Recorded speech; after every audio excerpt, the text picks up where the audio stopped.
más o menos de la 1 de la mañana hasta casi las 2 de la tarde el mismo. Does that complete the first clip? Yes, ma'am, it does. I'm going to play published clip 2 from 29. So we're about to show you a video, and we want you to tell us who you think the person in the video is, or if you know who it is. Vamos ahorita en este momento. Because it's difficult for us to see what video is he shown at this time? Special Agent Isaacson shows Diego Ibarra the video of Jose Ibarra disposing of a jacket in a dumpster. Entonces enseñarle un video y queremos saber si usted conoce quién está en este video. Is that okay? Yes. Okay.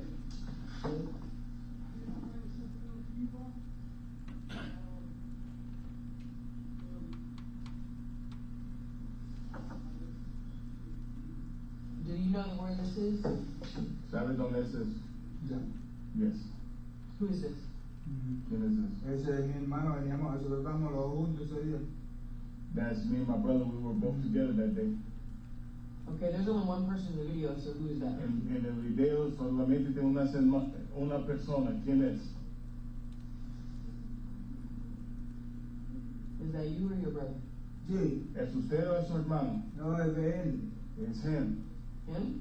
No, it's his brother. It's right about him. His brother. Okay, I'm gonna rewind it and let him watch it again. Usted va a ver otra vez. And where is this? ¿Dónde es eso? Ese es el basurero donde nosotros vivimos. This is in the trash can or the back over there by where we live. Okay. No, ese está pegado, no está. You didn't say rewind. Yes, I did. Just give it a second. Dame un segundo. You'll still see him walk. Is that his hat? Esta ahora es un gorro. Sí, es mi gorro. Yes, it's my hat. Okay, does he know what his brother is doing? ¿Sabe qué está haciendo su hermano? Yo me estaba botando la basura. Yo sé, ahí te estaba botando la basura. Looks like he's throwing something in the trash. Okay. And how does he know this is Victor? ¿Y cómo que usted sabe que es su hermano? Víctor. Porque ahí esa ropa yo se la vi a él. Because that seam in that clothes. Claro. Okay. Are these clothes that only Victor wears? Esa es la ropa que usa Víctor. Nada más. Esa ropa que en vez estaba para su trabajo y todo. And that's the clothes that he wears to work and everything. Okay. And I'm going to show him one more picture. Or yeah, he's going to show him one more video to see. One more video for you to look at. Otro video para ustedes mirar. I'm going to let you watch it, then I'll ask some questions. Usted va a ver el video y después va a hacer algunas preguntas.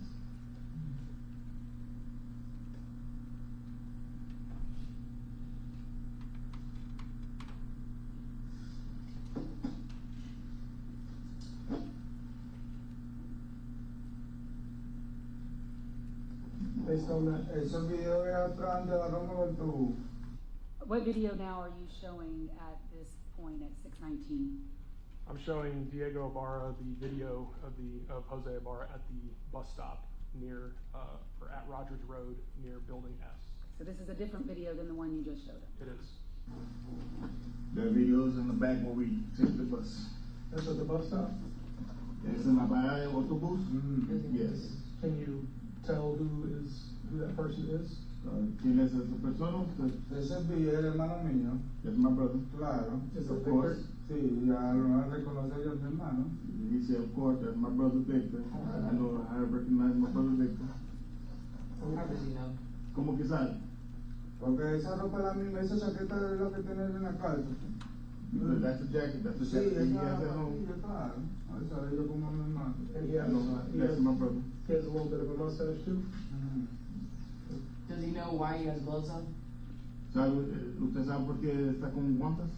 Yo también uso guantes, yo en el bolso mío también De eso es la pregunta. ¿Sabe por qué está con guantes? No sé por qué está con guantes el frío, me imagino yo. I don't know why he's with gloves, the cold, I imagine that. Does he sometimes bring gloves home from work, from the Chinese restaurant? Cuando está allá trabajando en el restaurante de él, ¿él viene para casa con guantes? ¿Sí o no? Sí.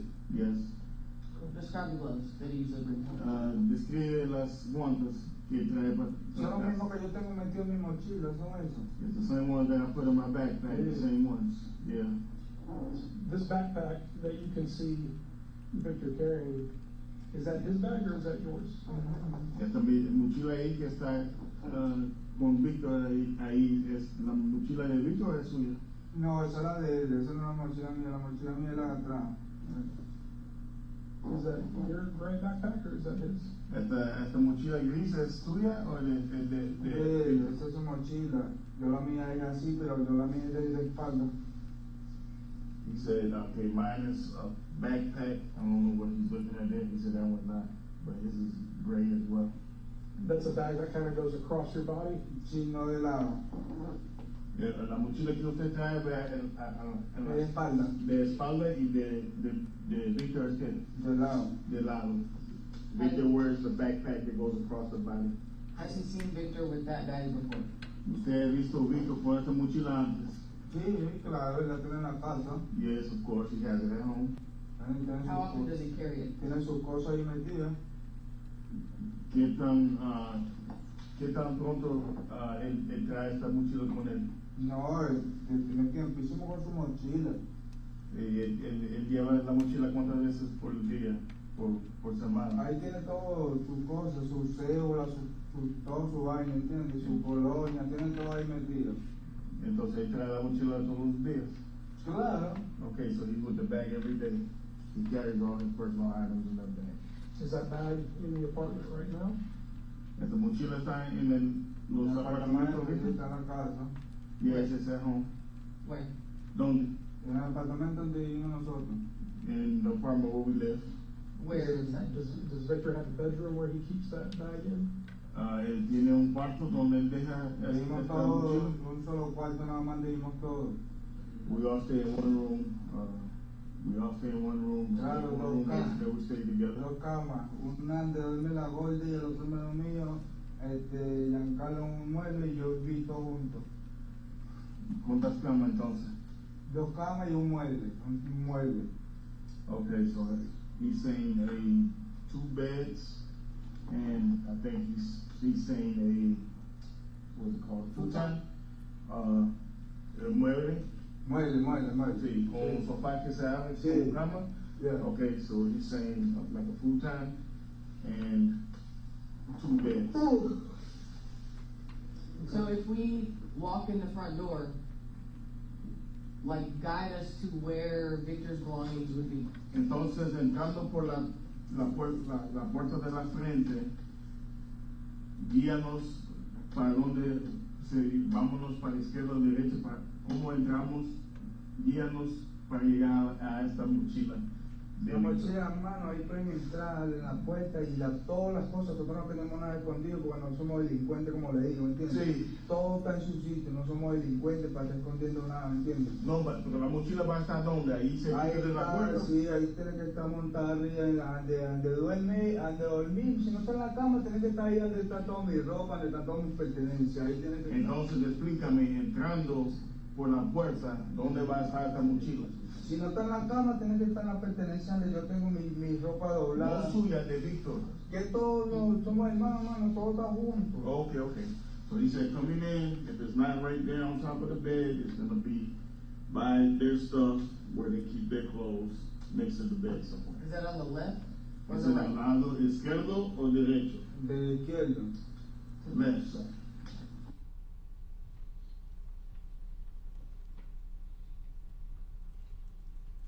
And finally, clip 3. Would you be surprised that much of the evidence that we collected during our investigation points to Victor as the person that hurt the student? Va a quedar usted sorprendido si la evidencia que nosotros agarramos está indicando que Víctor lastimó a esta persona. Tienen que tener evidencia, como que digo. Eso no es que le pregunté.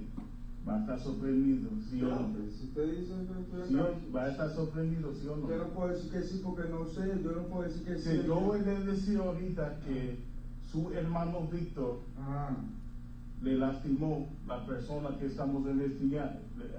Quedaré sorprendido, quedaré sorprendido, quedaré Of course, I'm going to sorprendido. be surprised. Of course, I'm going to be Claro, surprised. porque tienen que tener evidencia, me We're imagino going to yo. have to have evidence. Yes, we understand. Entendemos eso. But again, he doesn't know, you don't know anything about that, correct? Pero otra vez, usted no sabe nada de eso. No sé nada de lo que está pasando ni nada, me quedo sorprendido porque me están investigando a mí también, me quedo sorprendido. I'm surprised because you're investigating me as well. I'm surprised. So- At no time in the past 12 to 24 hours did Victor tell you any information about hurting somebody. Entonces, en ninguna vez, ahorita de las 12 a 24 horas, has dicho, Víctor, que algo olvidó, que pasó algo. ¿Te pasó algo? Sí, No. no. At any point in time, did you participate in trying to cover up somebody being hurt? En cualquier tiempo, participó usted en alguien estando lastimado. No participó en nada malo, que no me involucre en nada, ¿entiendes? Dígame otra vez. Que no participaba en nada, nada. I didn't participate in anything. That completes the clips of that interview that the state wishes the fact finder to consider, and of course, the other side can play what they wish, and at this time, I'll pass it.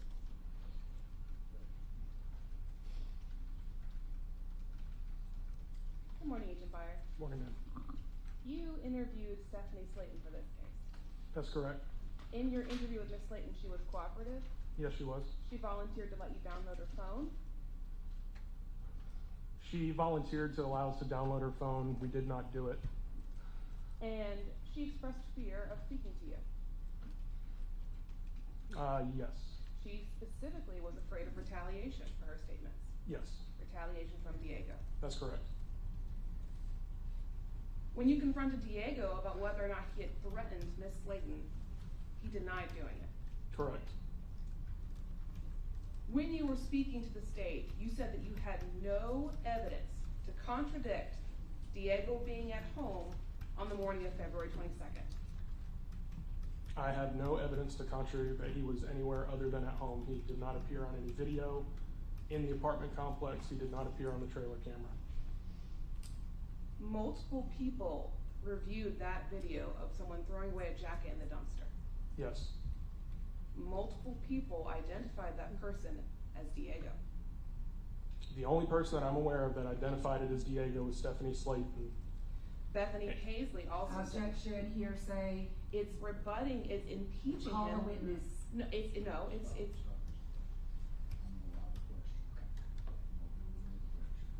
Bethany Paisley also said that the person in the dumpster video looked like Diego. Looked like Diego, but to the best of my knowledge, she was not confident in that identification. No further questions. Bethany Paisley couldn't tell you who it was in the video, is that right? Correct. And the people that could tell you were Rose Belly, correct? Yes, ma'am. Who came from New York with Jose Ibarra, right? Correct. And lived with Jose Ibarra for months. Correct. Is the same race as Jose Ibarra. Correct. Speaks the same language as Jose Ibarra. Yes, ma'am. She was able to identify him from the video. She was. Was she in any doubt in her mind that that was Jose Ibarra? Did she ever express doubt to you? No, ma'am. Same question about Diego Ibarra. Diego Ibarra is Jose's brother. Yes, ma'am. Diego Ibarra identified his brother in that video. Yes, ma'am. Did Diego Ibarra express any hesitation, any doubt that he was looking at his own brother? No, ma'am. He said, of course I know my own brother. And he did it in both videos, correct? Yes, ma'am. Stephanie Slayton, how long had she known Diego? Maybe a little bit over 6 months. Same question about Jose Ibarra. How long had she known him? A similar period of time. And she's the only person who expressed an opinion different than that of Jose Ibarra's brother, correct? That I'm aware of, yes, ma'am. And the only person that expressed an opinion different than that of Rosebelly, Jose Ibarra's roommate. That I'm aware of, yes, ma'am. And in your investigation, Special Agent Beyer, is Diego's DNA underneath Laken Riley's fingernails? No, ma'am. Is Diego's DNA on the blue jacket that was found in the dumpster? Your No, Honor, ma'am. I'm gonna object. This is a closing argument. She's making, this witness to contest the DNA.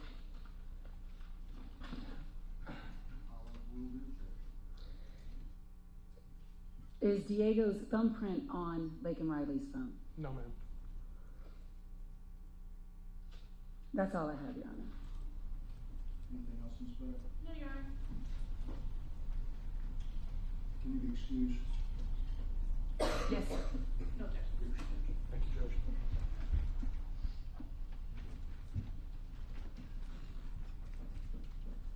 Anything else from the state? No, sir. The state rests for rebuttal. Anything from the defense? Can I just look at these last exhibits real quick? While you're doing that, I'm gonna do the exhibits, or is that what you want to look at? Yeah, I What they were, but I just wanna.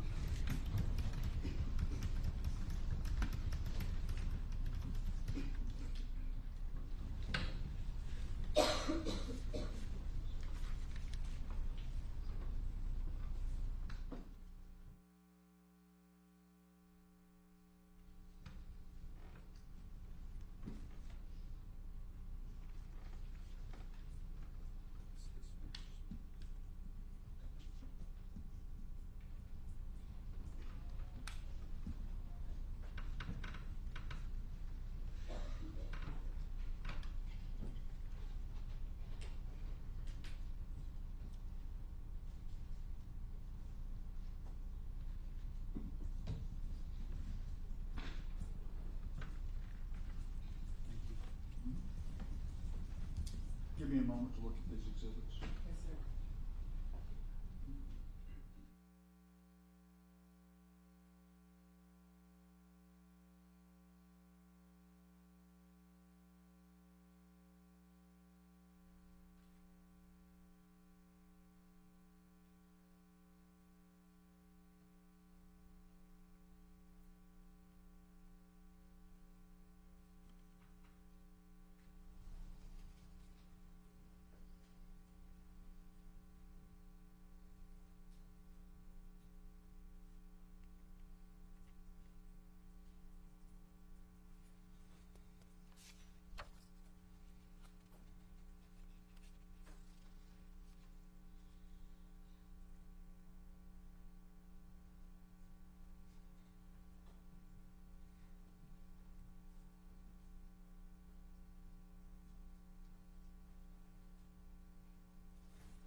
counsel by the state and the defense. The evidence is closed.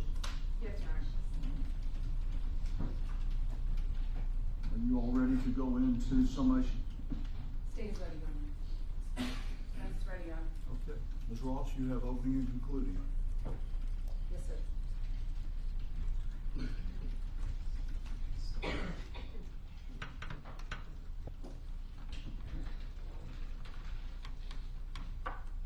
May it please the court and counsel. Your Honor, Laken Riley herself has given you all the evidence you need alone to find this man guilty of every single count in this indictment. And as I said in my opening, and what the evidence has shown in this case, is that she did fight. And it is a direct result of that fight that gives you all the physical evidence you need to convict him. And if you only had that physical evidence, you would have enough to convict him. But what you have heard in the last few days in this trial is video evidence laid on top of the physical evidence that corroborates it. Digital evidence laid on top of the physical evidence and the video evidence that all corroborate one another. And the three forms of that evidence in this case, the physical evidence, the video evidence, and the digital evidence, combined twist this very powerful knot that this defendant cannot get out of. There is no way out for him. The evidence in this case has been overwhelming. And the evidence in this case has spoken loud and clear that he is Laken Riley's killer, and that he killed her because she would not let him rape her. And look no further, you have to look no further to his actions 73 minutes before he encountered her on the trail to know what he was up to that day. And so not only does the physical evidence identify him, the video evidence identifies him. His own brother identifies him. His roommate, Rosebelly, identifies him. The people who he was living with condemn him. But his digital evidence of posting selfies of himself wearing what is basically his rapist gear an hour before he leaves his house, that condemns him. He has condemned himself.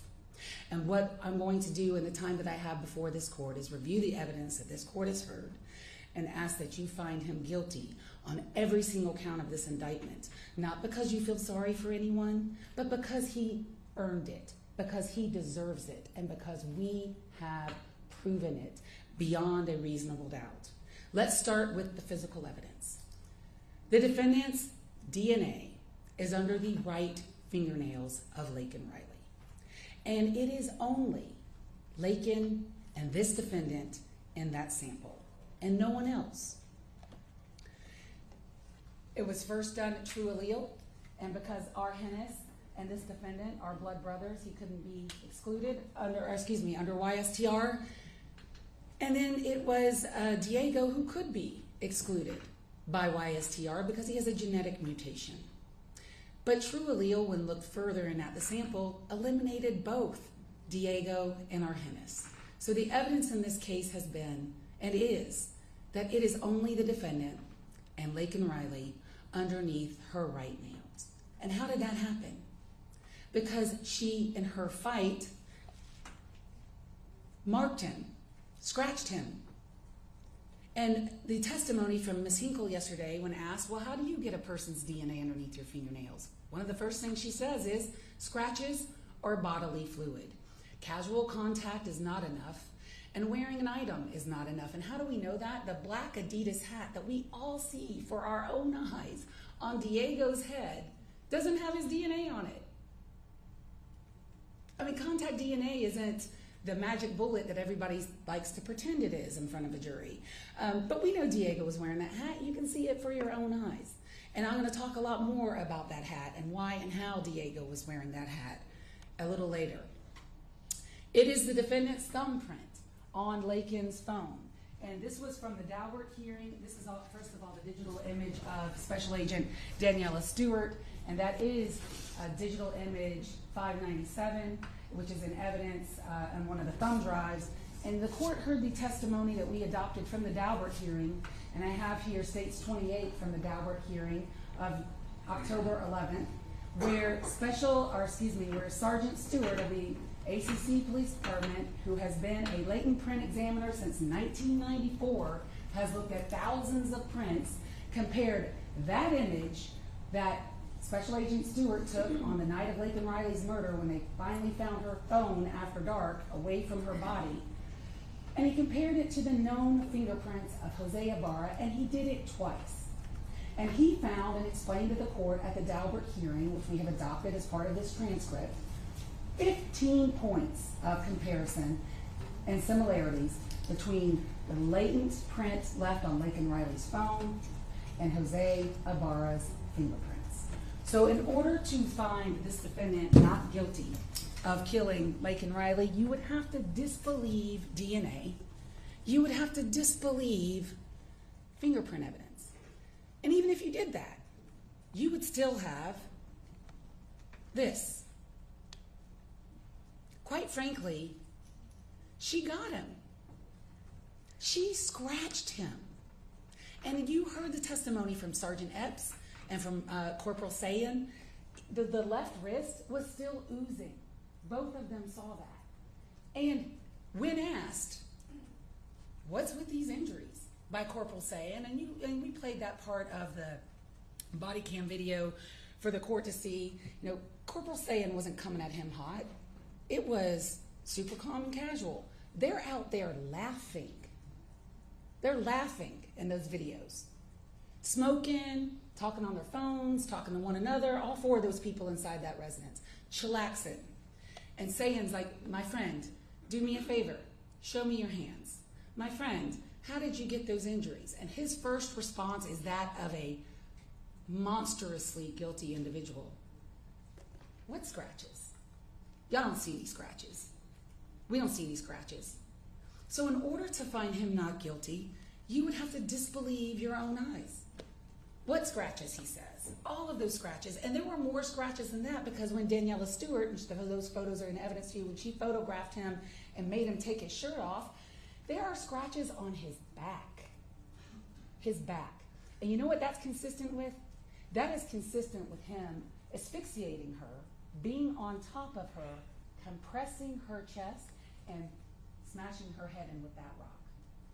That's what that's consistent with. How do you get scratches on the back of your neck? How do you get scratches on your back?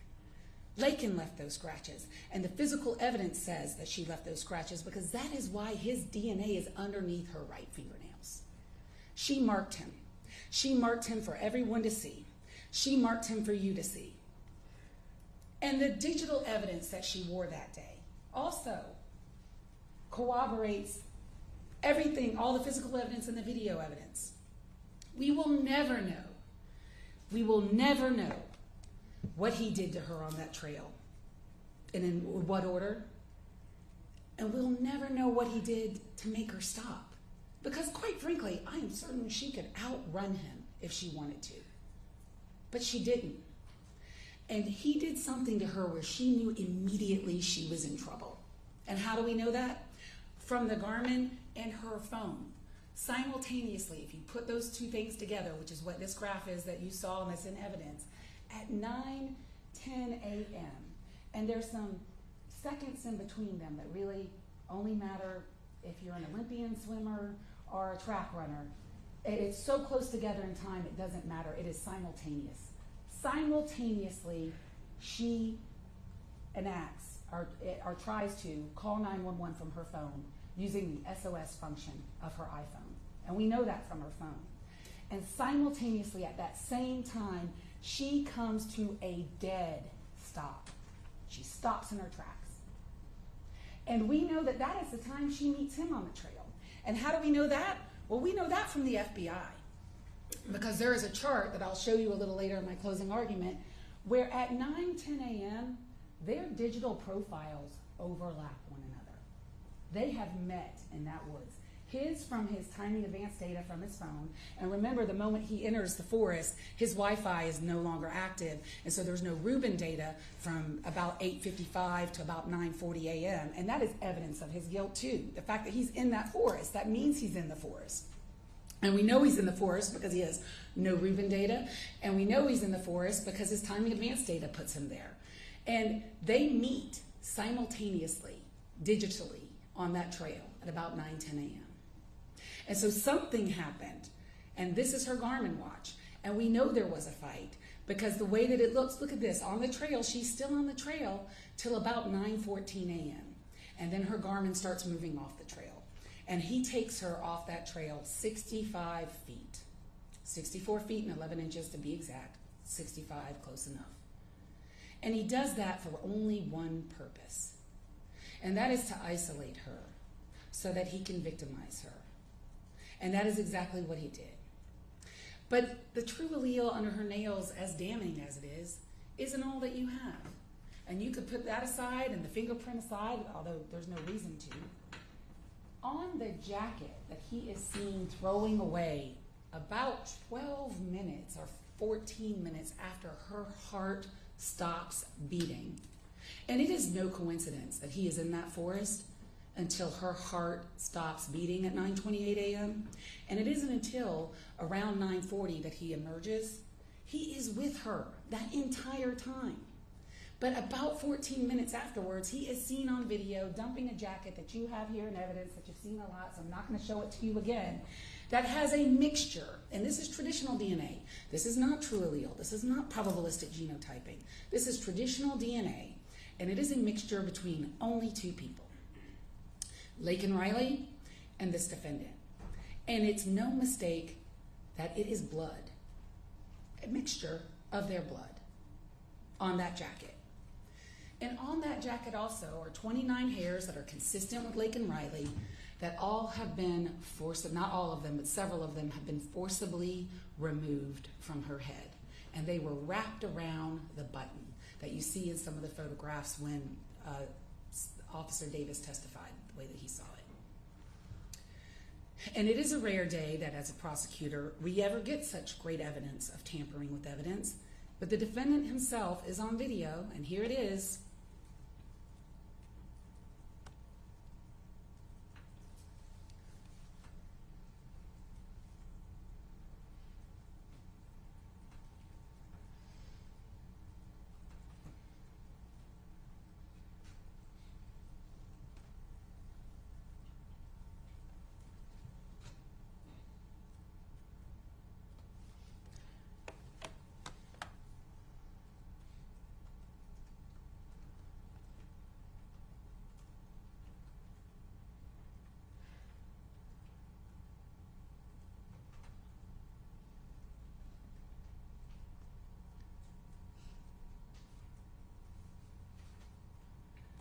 And now I guess the defense will have you believe he just threw away that jacket right at this moment just because he just didn't want it anymore. That's not reasonable. He threw away that jacket because he knew exactly what was on it. He knew it was his blood, he knew it was her blood, and he knew he had to get rid of it. And he also knew that he had to get rid of his gloves, and so what he does further on in this frame is you can see him take them out of his pocket and throw it in the bushes. And on those gloves is Laken Riley's blood. He threw away the gloves because he knew what he had done. He knew her DNA or her blood would be on that, and he got rid of it. That is what we call consciousness of guilt in our business. He threw away those items because he knew he had killed her, and he threw them away because he didn't want anyone to find him. That's why he did it. And what's so fascinating about this video is the part where he looks at the hat. Let's talk about that. Guess what he didn't throw away? The hat. It's his brother's hat. Diego said it in the interview. That's my hat. He wears his own brother's hat to go kill someone. And he looks at it. Oh, no blood on that. He didn't see any blood on it, although there is her blood on it. Puts it back on his head. Doesn't throw that away. And then lets his own brother walk around with it the next day. And the fact is, if Diego had not been wearing that hat, we may have never caught these people. We may have never caught him. But Diego was wearing that hat. Do you think for 1 minute, Diego would have to be the dumbest killer on the face of the planet if he killed Laken Riley and was still wearing that hat around? Because what Laken Riley's killer did was he got rid of all the evidence. At least he thought he did. And that hat right there, he couldn't see her blood. And he gives it back to his brother. And luckily for all of us, his brother decides to wear that hat that next day. And we know his brother wasn't wearing the hat on that day because you got to see the video for yourself where Diego goes to work on the day of Laken Riley's killing. He's at work and he's wearing a completely different hat. And each day that we have of the videos of where he's going to work, he's wearing a completely different hat. So this defendant, this killer, gives a hat back to his own brother that he was wearing when he killed Laken Riley. And I have to take a moment. You know, the officers in this case have done a lot of things. They dived into dumpsters. Daniela Stewart told you she was on her hands and knees on that crime scene looking for rocks that were similar. Couldn't find any rocks around where Laken Riley was murdered. A lot of it, you know, Sergeant Timothy Johnson, whose testimony we adopted from the hearing in October, you know, just hitting the streets looking for things. Zach Davis, dumpster diving. It was a combination of good police work and, quite frankly, just luck. We were lucky that Diego decided to wear that hat. And do you think for 1 minute if Diego had killed her, he would have put that hat on? No.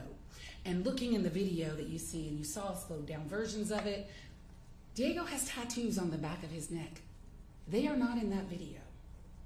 Rosebelly herself, who knows both of these two, identified this defendant in that video.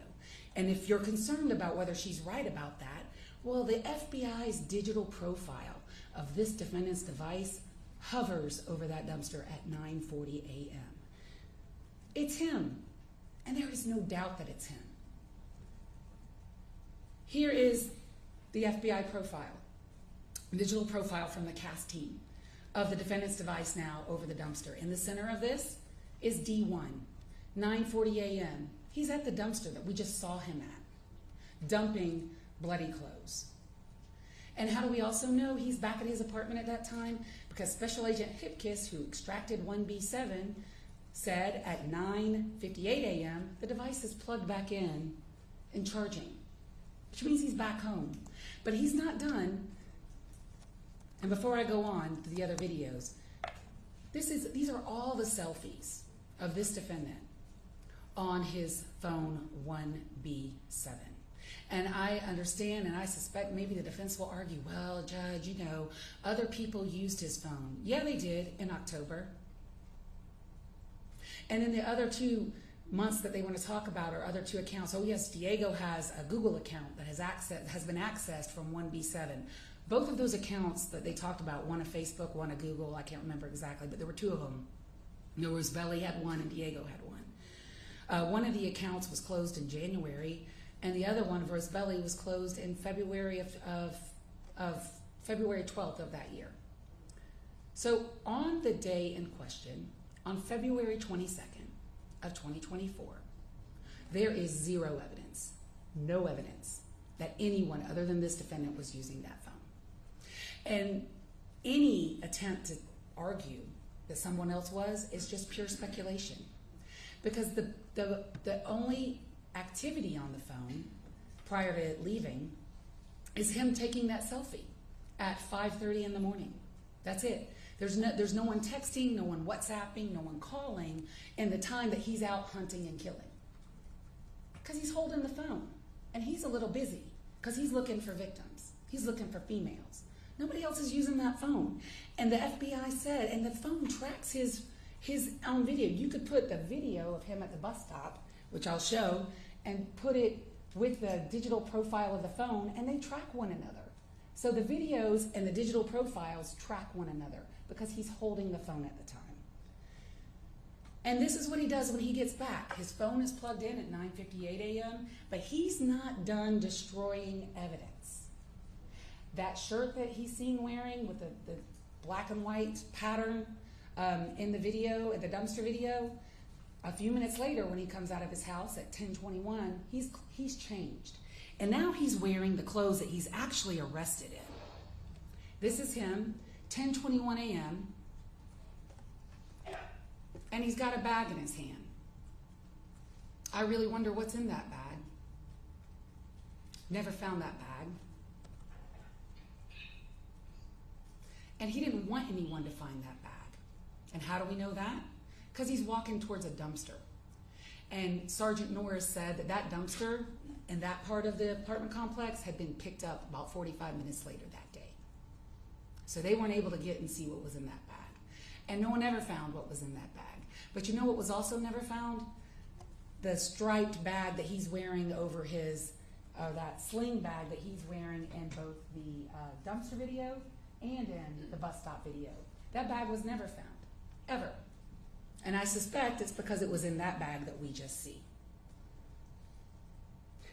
And here he is coming back 3 minutes later, and there is nothing in his hand. He's gotten rid of the rest of the evidence, because that's what guilty people do.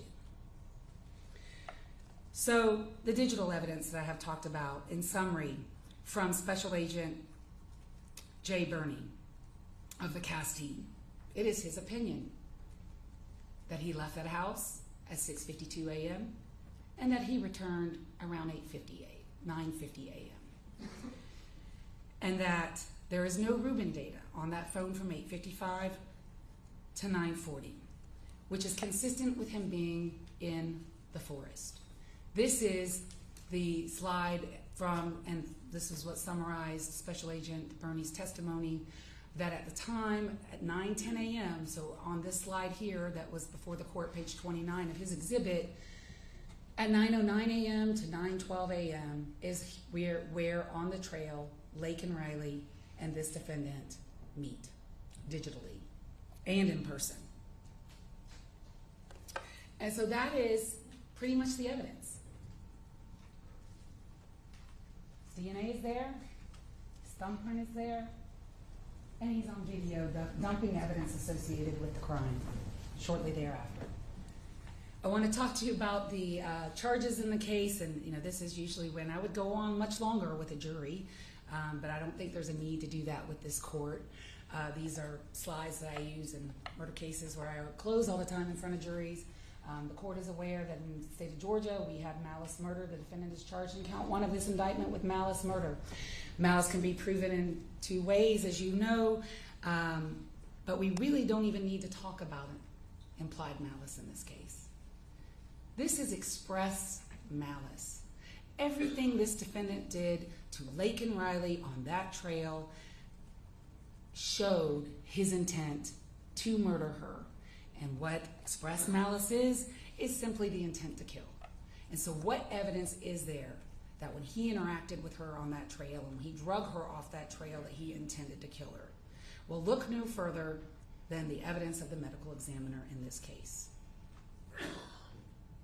He put huge holes in her head with a rock. And he did it more than once. And there could be no other reason to do that other than to silence her forever, so that she could not call Sergeant Maxwell or anyone from the University of Georgia Police Department and report that he tried to rape her. Because guess who did call the police on him?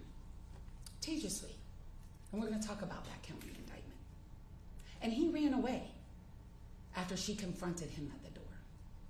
So he had a motive to kill Laken Riley, but you don't even have to go that far.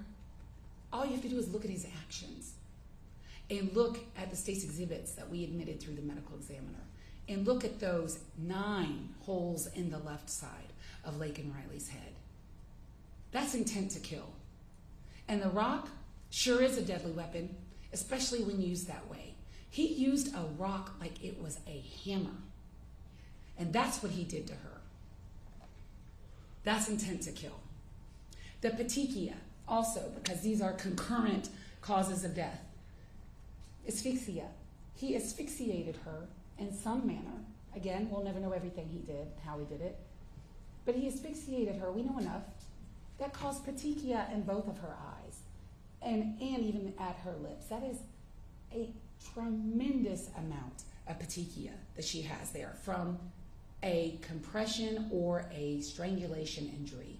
He was depriving her body of oxygen long enough to form those wounds on her. He intended to kill her. There is no other reasonable explanation for that conduct. We have also charged 3 counts of felony murder in this indictment. I'm not even going to define it for the court because I know you know what it means, but I'm just going to go straight to the felonies. And they are kidnapping with bodily injury, aggravated assault with intent to rape, and aggravated battery. First, with the kidnapping with bodily injury, that is exactly what happened in this case. And that actual felony precedes the murder in time, because he didn't murder her on the trail. He took her 64 feet and 11 inches off the trail for the purpose of victimizing her. That is asportation, that is recognized under our law, and it is what permitted him to do the things to her that he wanted to do all along. And if he hadn't had asportated her off that trail, he would have been interrupted. So it is a kidnapping with bodily injury. And I have a crime scene photo here from, again, Daniela Stewart, where she shows marker 1, which is Laken Riley's other AirPod. And that's how we also know there was a struggle on the trail. Sophia and Lily find, and we know Laken was listening to music when she was running. They find her AirPod, one of them, in the middle of the trail. And there's a photograph in there. A little towards the side, but still on the trail. AirPod number 2 is found by Daniela Stewart, where marker 1 is off the trail. So there was some kind of struggle between the two of them on that trail, and it's also shown on her Garmin, where she loses her AirPods on the trail.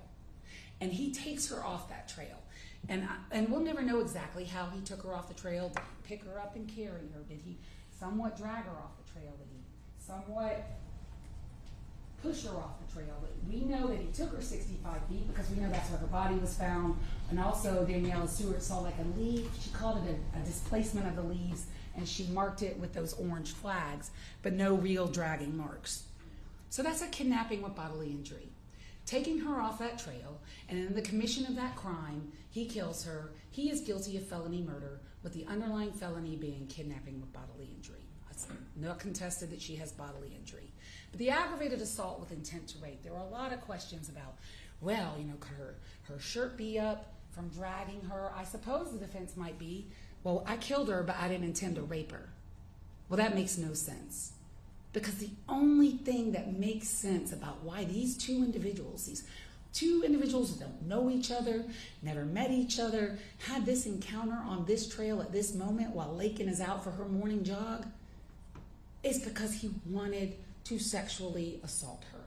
What evidence do we have of that?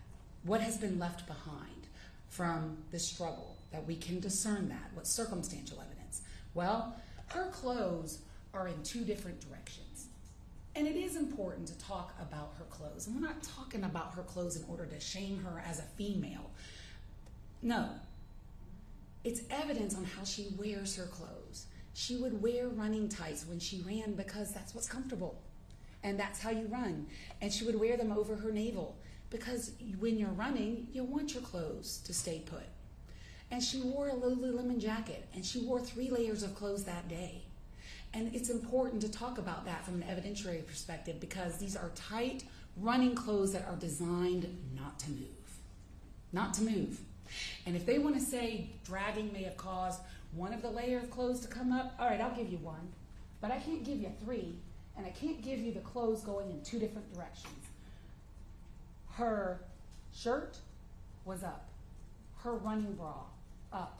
Her jacket up, and her breasts were exposed in a way that you saw in Sergeant Maxwell's body cam video, and in a way that Special Agent Beyer testified to the court, and he photographed them. They were twisted all together in a knot almost above, and like almost tying down or pinning down her shoulders. That is not an accident, and that is not from dragging. And if you even want to think that that was from dragging, then how do you explain how her tights are down below her navel? She never wore them that way. Her underwear is pulled up, and you can see it in the body cam video, and you can see it in the photos from Special Agent Beyer, and her underwear has been torn. He did that to her. He did that to her after he drug her off the trail.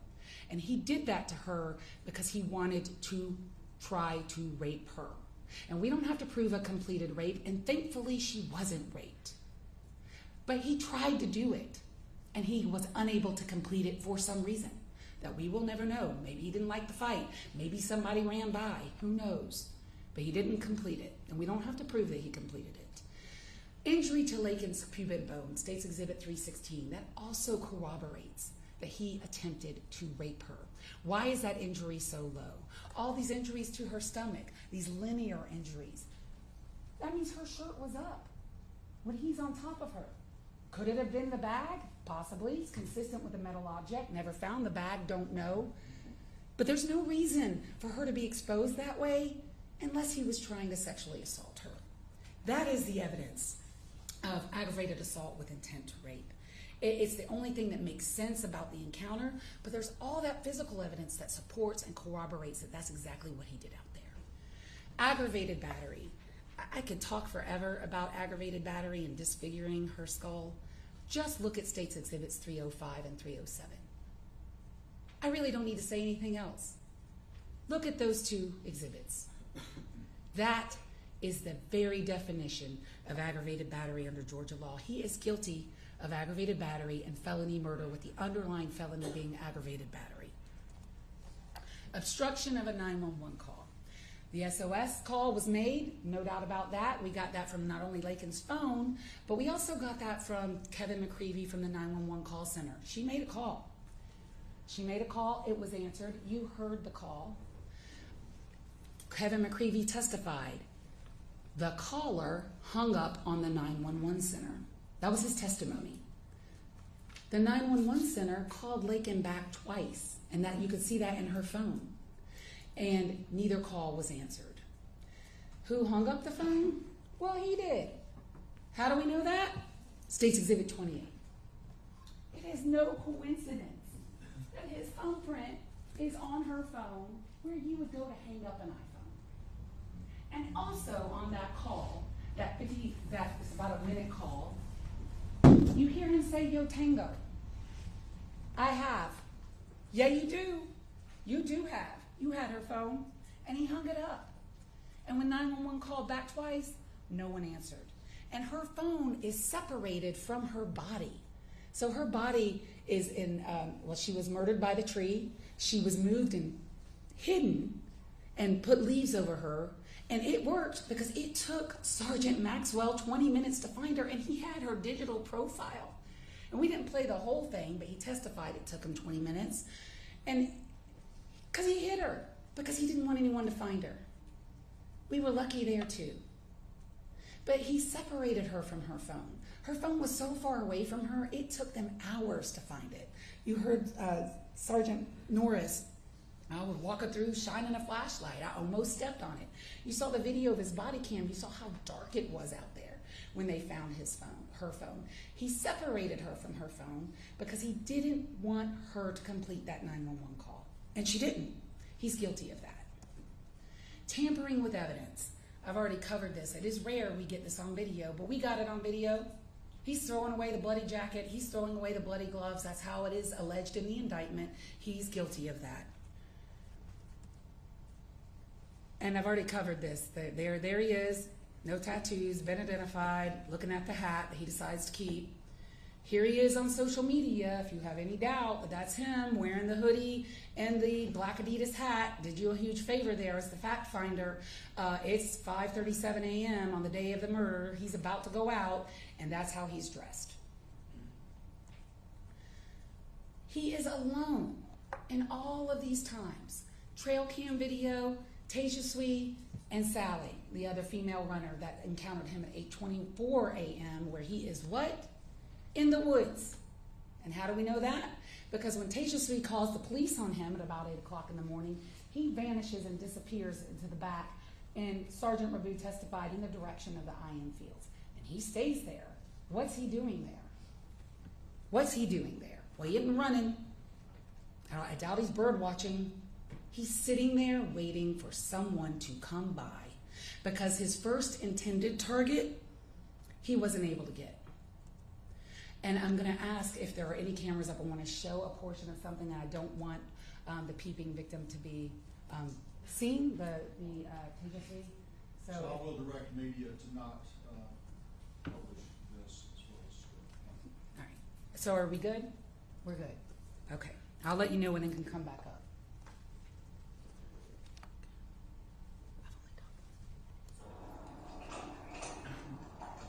Hey, I'm sorry.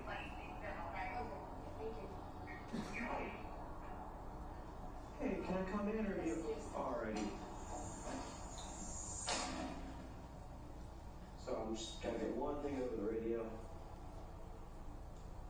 6427, I believe it's gonna be the north facing at the end of the building. Hey, so you okay? I'm okay. Oh gosh, I understand it might be a little bit scary. I'm just gonna be asking a couple questions, get some clarifying information, okay? So you were taking a shower, correct? And you heard something going on? Yeah, I heard like something was moving, and I just heard it was someone from upstairs. I usually hear that. And then when I actually came out, I heard it coming from the door. Oh, you heard it coming from this door? Yes. Okay. So I went to see to the people, and then I saw actually someone was like crouched down and then trying to like, I think I just open it. Okay. And then I thought it was just maintenance. I thought of opening, but then I was like, why would they do that right when it first knocked? Yeah. So, and then I said, excuse me, and as soon as I said that, they tried to that door, but I could see them ducking. Mm-hmm. And then they went away, and then after that I tried to get the phone. Then when I was standing by the door, then I could see them peeping, trying to peep and take a look. Yeah, they're trying to look into that. So at no point did they ever enter your No, they door? Okay, good. In this frame, you can see, as some people would say, clear as a country mile to the back of Building S from Tasia Sweet's apartment. She absolutely saw him looking in her apartment. And when she said he was ducking, you can see that for yourself in the trail cam video. And the peeping Tom, and I'm gonna, okay, y'all can come back up now. Are we good? Okay. Is important as a charge, and you can see how scared she was and frightened in that video. She was unnerved about what happened to her. She's in the shower. And that's when he decides to try to open her door. Again, he had been outside her apartment for an hour. The testimony from Sergeant Rabu, and you saw this video yesterday from GBI Cyber, he first appears on the trail at 6:52 a.m. according to that trail cam video. Guess what that coincides with?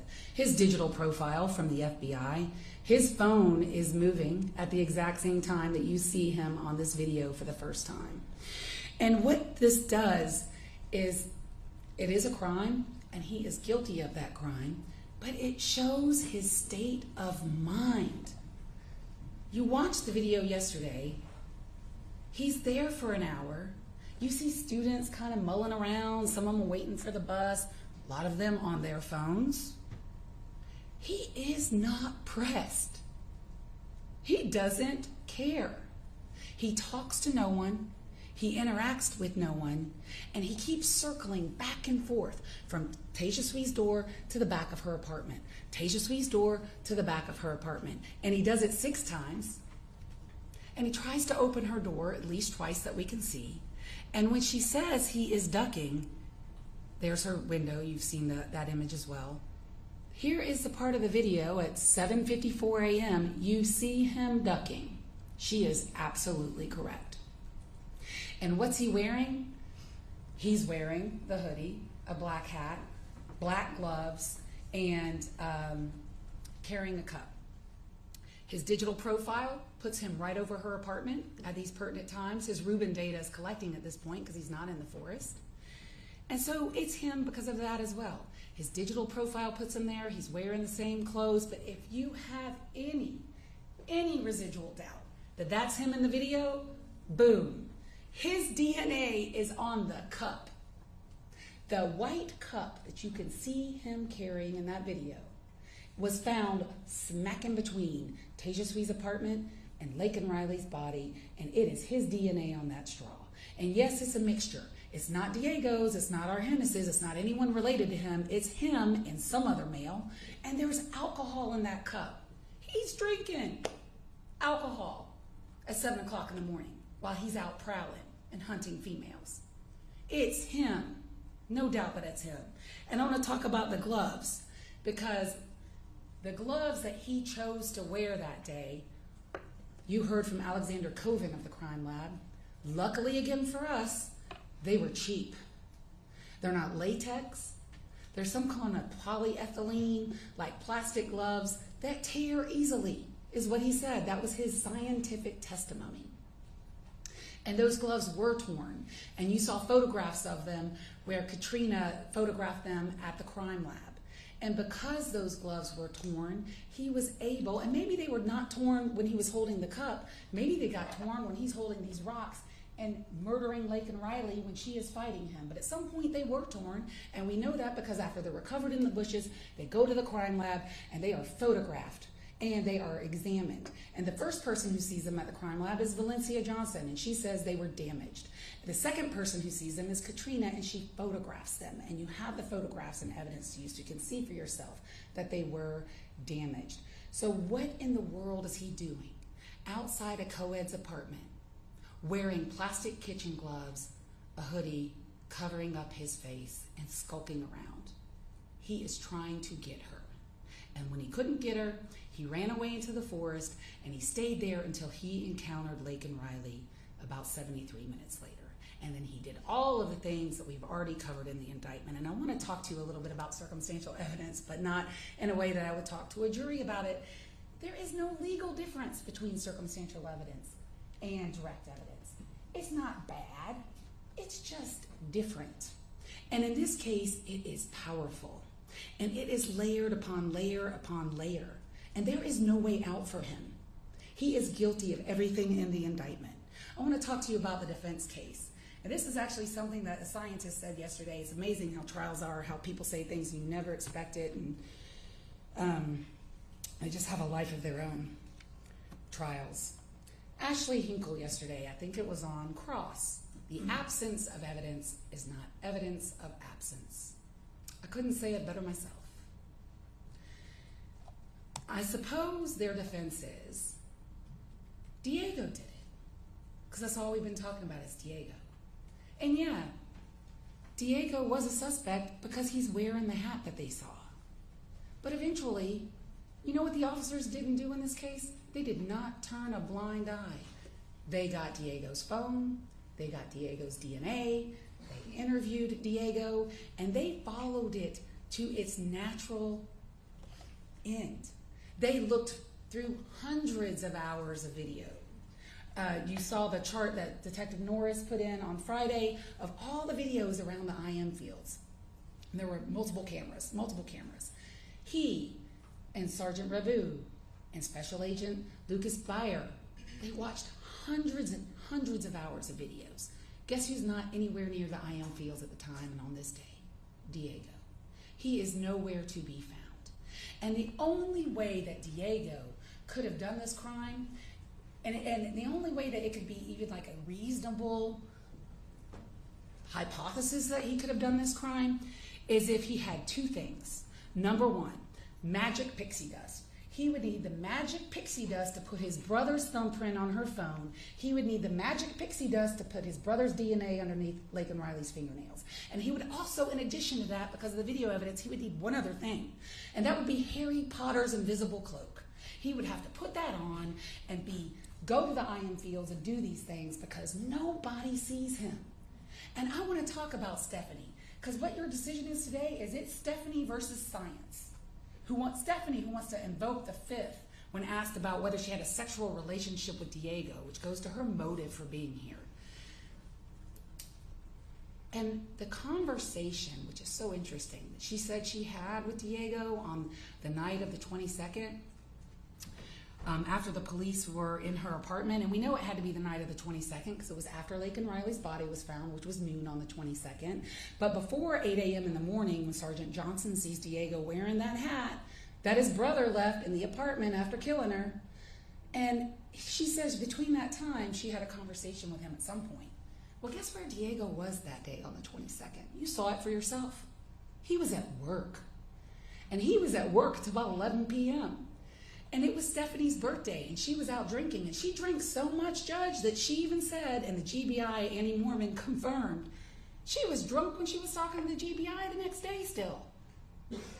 And maybe she did have some semi kind of conversation with him. And even then, if you take her at her word, it's not a confession. There is no evidence that he did anything except be a brother to him. And it's pretty low down that you're going to take the killing hat and then let your brother wear it around in the apartment complex the next day. But that's just what a killer would do. So to believe her, you would have to disbelieve all of that. And then today we heard some unreliable inmate hearsay. Not reliable. And cannot weigh anything against the mountain of forensic evidence, video evidence, and digital evidence that you've heard in this case. And yes, here is Diego wearing that hat. You think he'd have worn that if he had known what was on it? He didn't know. Glad he wore it. He didn't know. And so that completes my portion of this closing argument, and I will see to defense and see Your Honor at rebuttal. Thank you. Respect. Paul.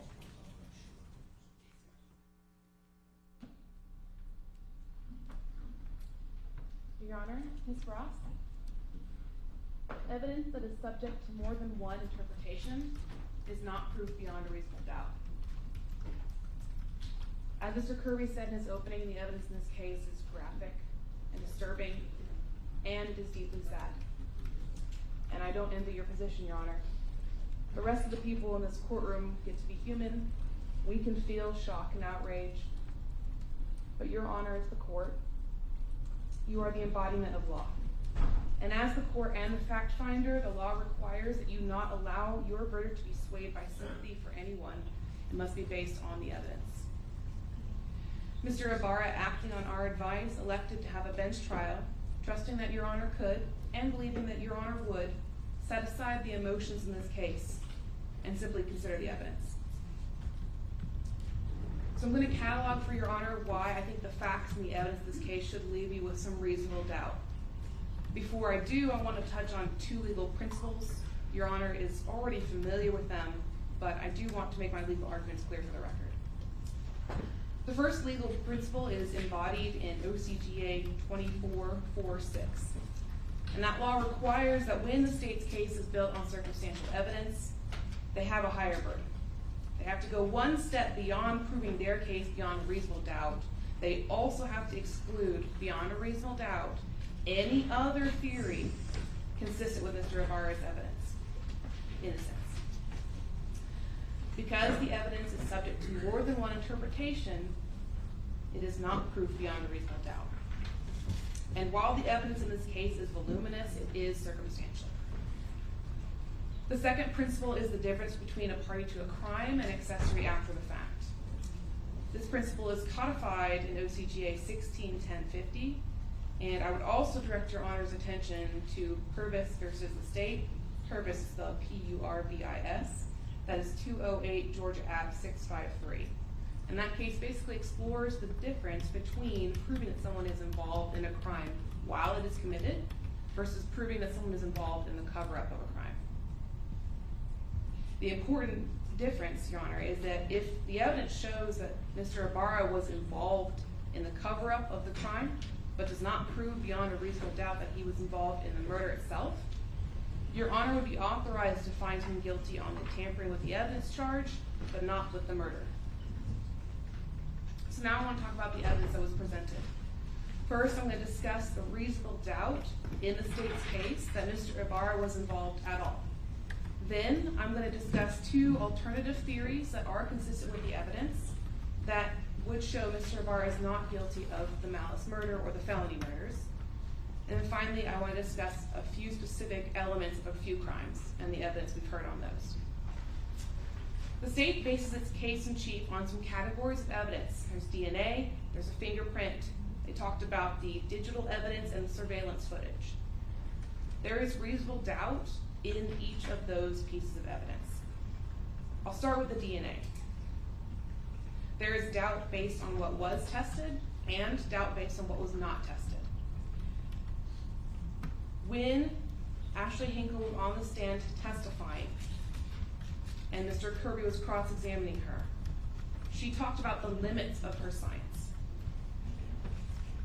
She talked about the fact that some of the factors involved in testing for DNA are controlled by humans and some are run through a program.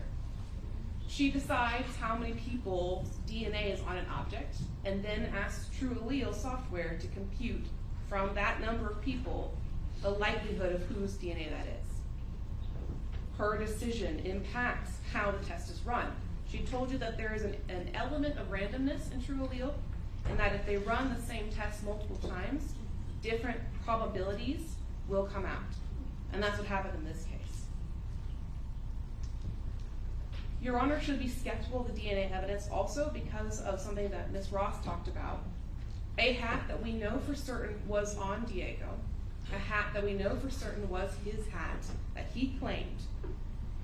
Nothing on that hat tested positive for his DNA, which goes to show that even if someone is wearing clothes, touching clothes, owning clothes, DNA is not always going to show up when the lab tests it. People in court wore gloves when they handled this evidence because they were afraid of cross-contamination.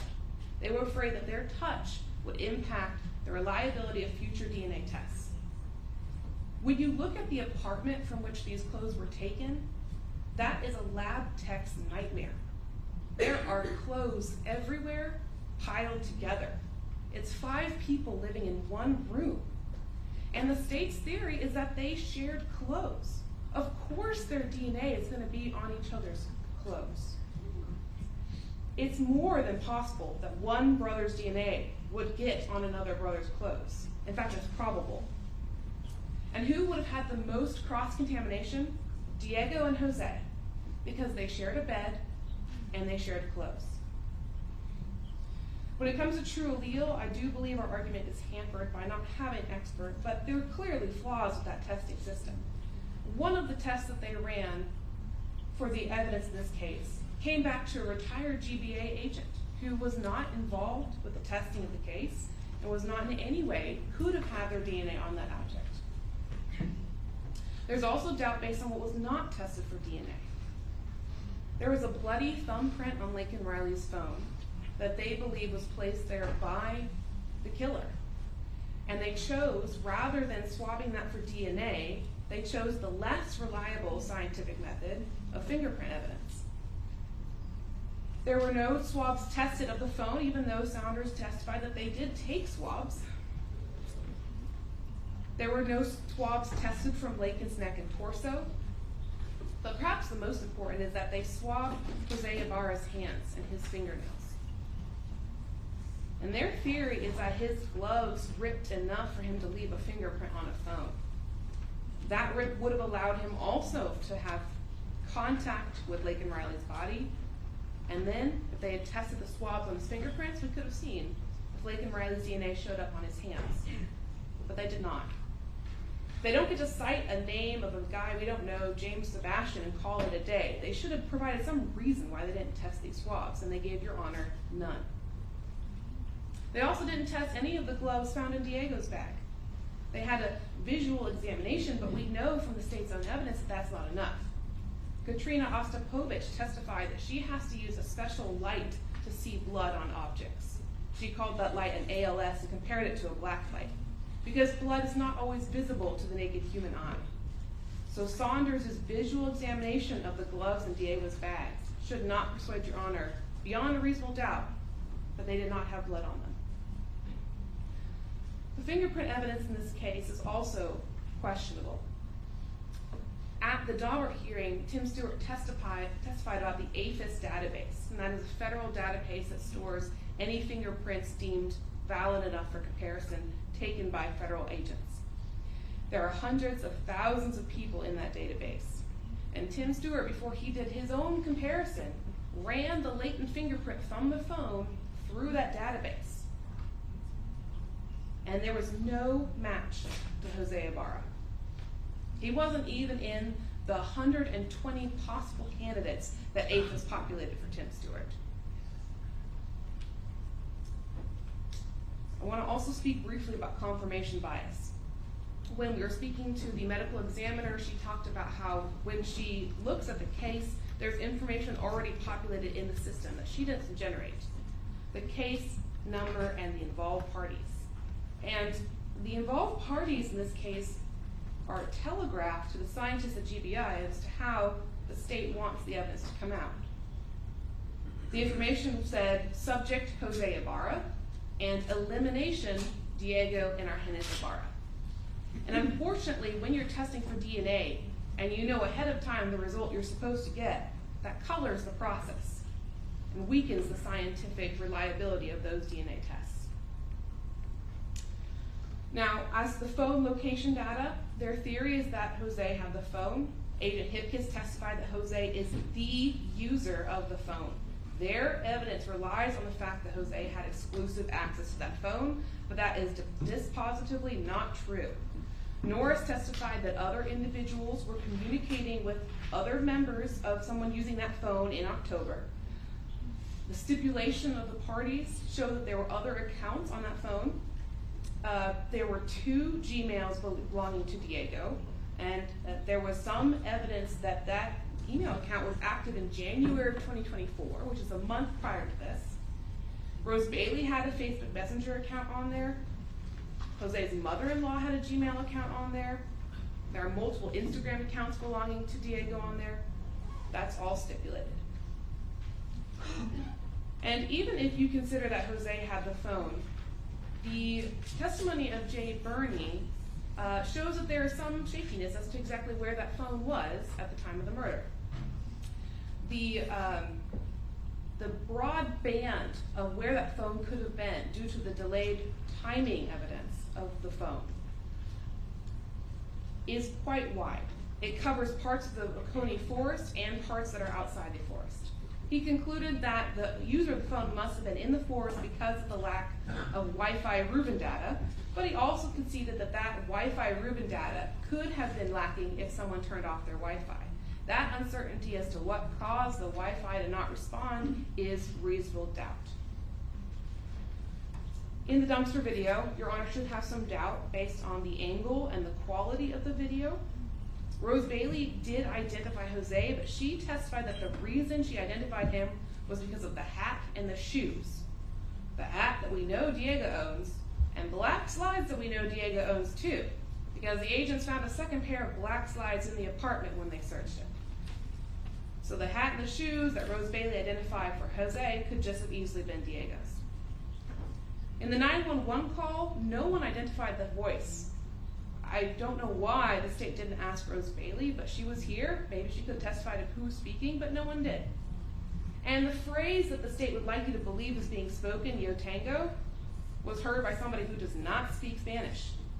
We don't know what is being said on that call. We don't know who says it.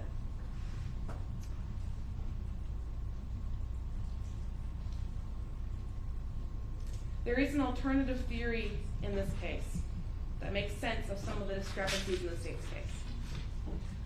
Jose was short, he was chubby, he was, according to the state, wearing slides the morning of February 22nd.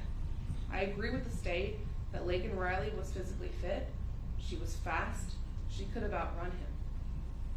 But there's another suspect in this case who was taller, who was more physically fit, who was wearing sneakers on the day of the murder, and that is Diego Ibarra. We know from the dumpster video that the person throwing away the jacket is tall, because Officer Zach Davis testified the slot into which the jacket was thrown was about 6 feet high. The person in the video didn't have any trouble, it was parallel to their head or just above it reaching that slot. That suggests someone that's taller than Jose Ibarra. We also know from Joseph Clemente that there was a second person out wearing dark clothing, not a runner, on the day of the murder. He testified that between 9:46 and 9:48, he saw somebody who was skinny, wearing dark clothing, wandering around the intramural fields, and was about 6'9" or taller. That description matches Diego to a T. And we know it can't be the same person in the dumpster video because it happens at the same time. The dumpster video is at 9:44. Clemente is pretty certain about his timeline because he's tracking his position using a running app on his phone. Other evidence that suggests Diego is the one who killed Laken Riley is, of course, that the fact he was wearing the hat with Laken Riley's blood on February 23rd. According to the state, you can see blood on black clothes, so Diego, when he's choosing hats that morning, should have been able to see that the hat was bloody. But more importantly, Officer Epps testified that he observed dirt on the brim of the hat. Tim Johnson testified that he observed dirt on the brim of the hat. There is no way Diego put on that hat without noticing something was strange about it. And the reason he put it on, without questioning why it's got dirt and blood all over it, is because he already knew that it was there. The state would like to say that Diego would have to be the dumbest killer in the world to put it on, but unfortunately for the state, that's exactly what the person in the dumpster video does. After he examines the hat, he puts it back on. So if their theory is that's Jose, or that's Diego, either way, the killer put the hat back on his head after having been committed in a murder. So that argument does not hold water.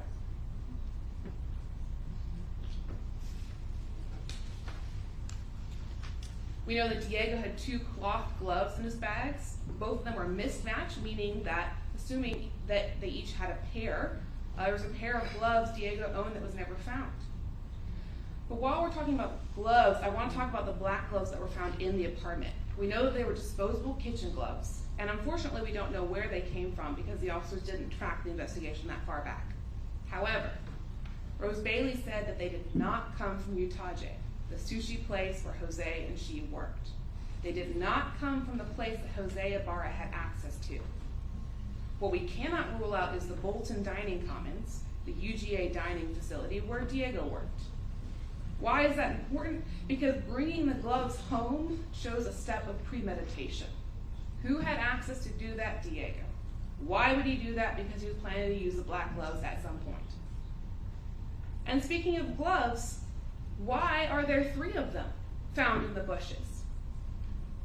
Jose has 2 hands, like everybody else, but there are 3 gloves, and they test all 3 and found presumptive blood on all 3 of them. What that suggests is that there were multiple pairs of hands wearing those gloves. Now, they did enter video evidence of Diego clocking in at work, but that video is not an alibi for Diego because his commute to work was only 10 minutes, and his clock-in time on February 22nd is 3:57, which is 6 hours after the murder. If anything, Diego's work schedule makes him more suspicious because the bus stop that he regularly takes to work is the one featured in the surveillance video near Saraswati's apartment. It is the same bus stop that the officer said they reviewed and never saw Diego. And we know that they should have seen Diego because he took that bus stop to get to work that day, which means the detectives never saw him because they missed him at least once, possibly more than once. We know that Diego's phone had no service, no location capabilities, and the agents testified that Jose's phone was a go-kart to Jose's race car. If Diego needed to use a phone with service, the phone that's already logged into his Facebook, Instagram, and Gmail, he would have taken Jose's. The state argued that Diego didn't act suspicious. Neither did Jose. Both of them complied with police commands. Both of them answered questions and were talking, laughing outside the apartment. Officer Cyan testified that the vibe amongst all the roommates was relaxed. They were smoking cigarettes. You can't assume anything good from Diego's behavior on February 23rd that you can't also attribute to Jose. But it goes beyond the possibility that Diego was involved. Diego himself, multiple times, confirms it. First, by threatening Stephanie Slayton. Now, Ms. Slayton has no incentive to lie, and the state did a lot of work trying to make her look uncredible. And I like that the state is not about shaming females until they're testifying in a way that complicates their evidence. Because they tried to use her sexual relation with Diego to implicate her involvement. They've tried to shame her for celebrating her birthday. But the truth of the matter is she was scared and she came forward to the police anyway. She talked to them multiple times. She offered to let them download her phone, even though she was fearful of retaliation. Those are not the actions of someone who is making something up. In the context of that conversation that Slayton was talking about, she tells Diego, I know you're in that area a lot. You must have seen something. You should tell the police. And that's when he said, if you tell them that, like I was in the area and I might know something, I will tell them that you did it and then I will kill you too. Why is the two important? Because it's implying that he has already killed before. But Slayton is not the only one who has heard statements from Diego that implicate his involvement.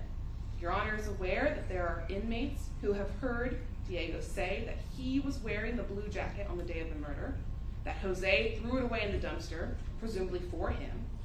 He told them that Jose didn't do it, and the police weren't looking carefully enough at the evidence.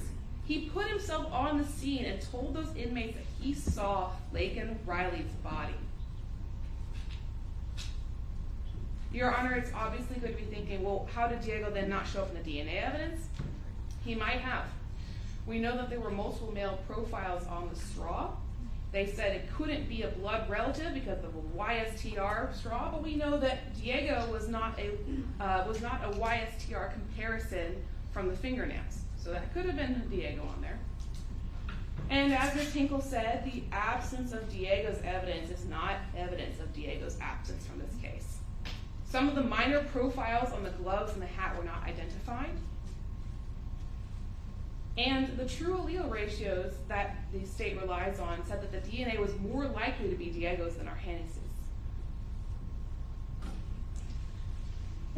Another theory of the case that is not excluded by the state's evidence is that Jose was an accomplice after the fact of the murder. Maybe it was him throwing away the jacket, as Diego said. Maybe he was covering up for his brother.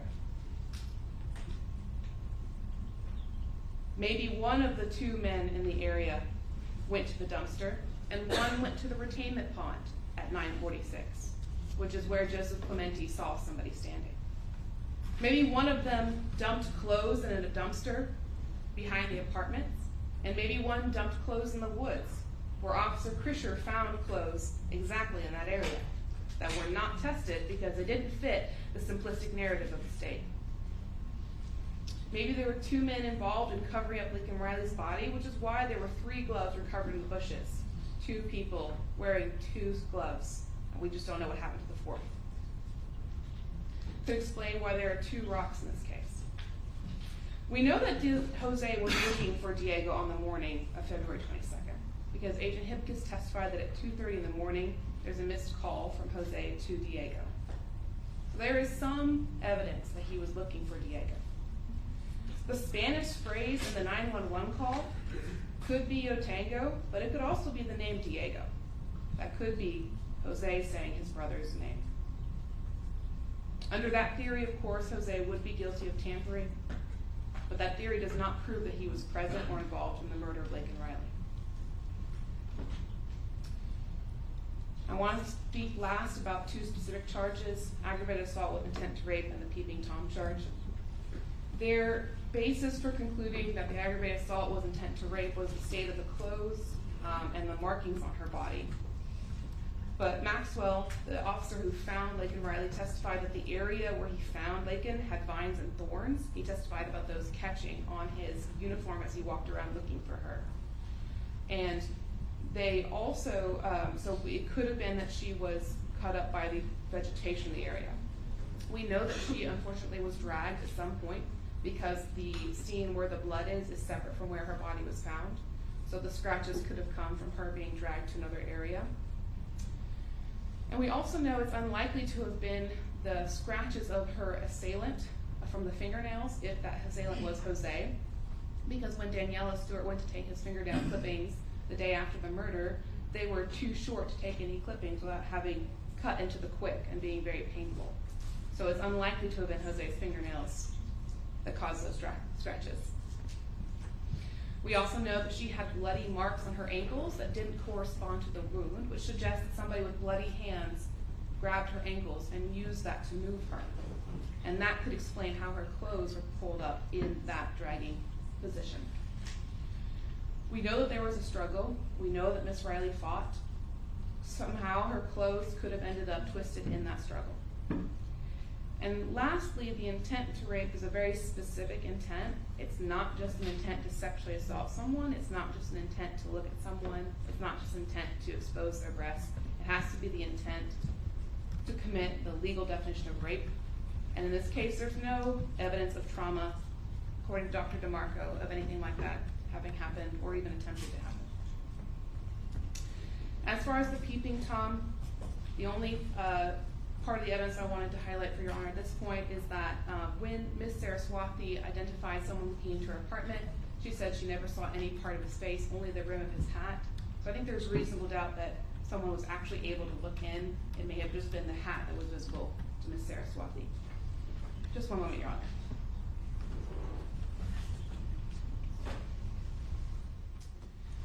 Evidence that is subject to more than one interpretation is not proof beyond reasonable doubt.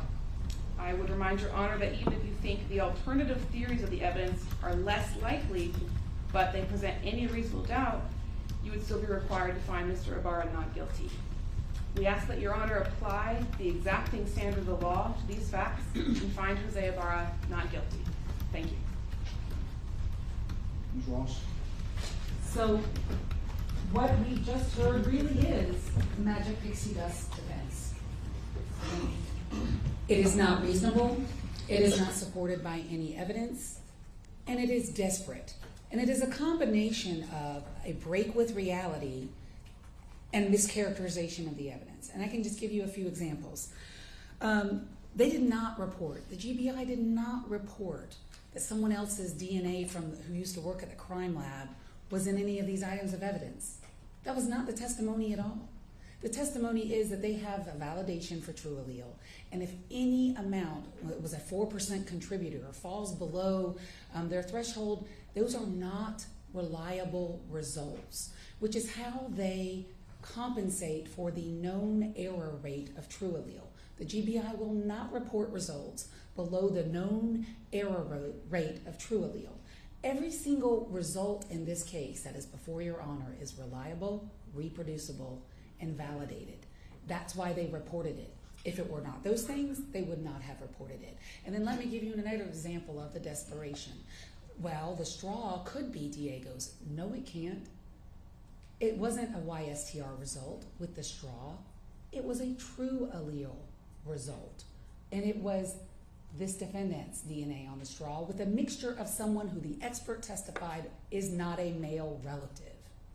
He could not be on that straw. So what we have heard is truly a mix between mischaracterization of the evidence and the magic pixie dust defense. There is no reasonable explanation for all of this evidence other than he is guilty of every single count in this indictment. And the you should acquit him because Tejasvi only saw the rim of the hat. That completely ignores that there is a head on the hat. That is desperate. And she said herself, he peeped. I see him peeping in my window in the body cam video. He is guilty of that, which shows his state of mind. And her aggravated assault intent to rape truly is what I thought it would be, which is he killed her, but he didn't try to rape her. Her underwear is torn.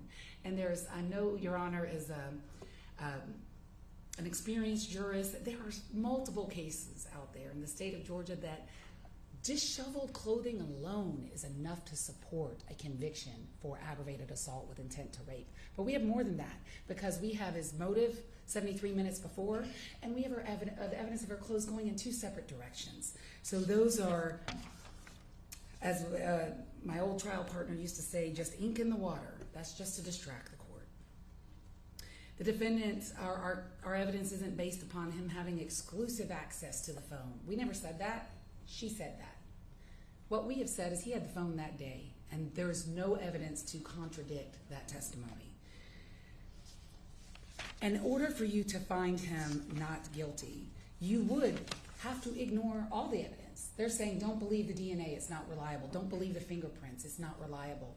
And by the way, Tim Stewart covered in the the Daubert fingerprint hearing that it is not unusual to not get an APHIS hit, but still do a hand-to-hand comparison and have a match. And his results, if you're at least a bit skeptical about them, and you shouldn't be based on his experience and his training and the methodology and the board that he created and how he explained how he got there, were blind peer reviewed by another completely different examiner who came to the same conclusion. This is reliable evidence. It's reliable forensic evidence. And then they're like, oh, well, don't believe the digital evidence because you can't believe that either. There's no reason for you not to believe all the evidence in this case that's been put before you. And when you look at all of it together, it has only one reasonable explanation, is that he is guilty of everything in this indictment. And for the past week, Ms. Jackson and I have been fighting for Laken Riley every day in this courtroom. We're done. Our work is done. And we turn this case over to you to make a decision on all of this evidence in this case. And we are asking you, in your decision, to render a verdict that speaks the truth about what happened that day, on the 22nd day of February, 2024, when this man took the life of an innocent woman, just going about her business, living her best life for no reason. It's senseless, and only you can end it. We're asking you to find him guilty of every single count in this indictment, to bring justice to Laken, her family, her friends, Tejaswi, and your entire community here in Athens. Thank you, Ron.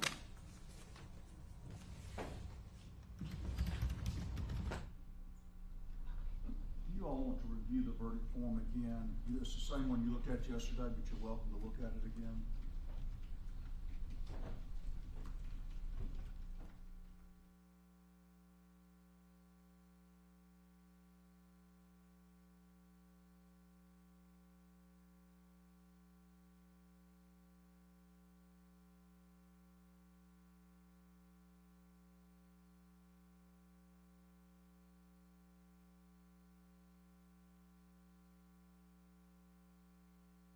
We'll take a 15-minute recess.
Because of his evil actions, we are all being forced to learn how to navigate life with the stark, harsh reality of Laken no longer being here.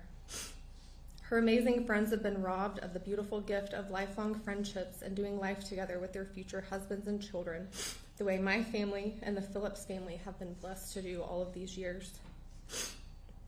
Her grandparents and aunts and uncles and cousins feel the absence of her presence constantly and have been robbed of the continued blessing of her being a bright light in their family.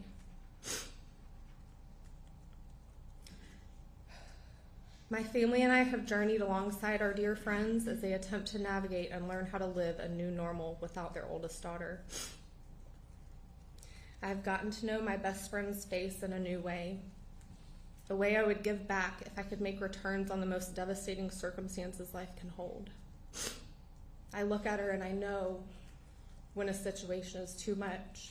I know when a comment is too much. I know when to be silent and when she needs encouragement. This year is showing on all of our faces, like the harshness of cold winter days, that there seems to be no end in sight. But we will keep fighting because we refuse to allow Jose Antonio Ibarra to take anything else from us, and we serve a good and mighty God.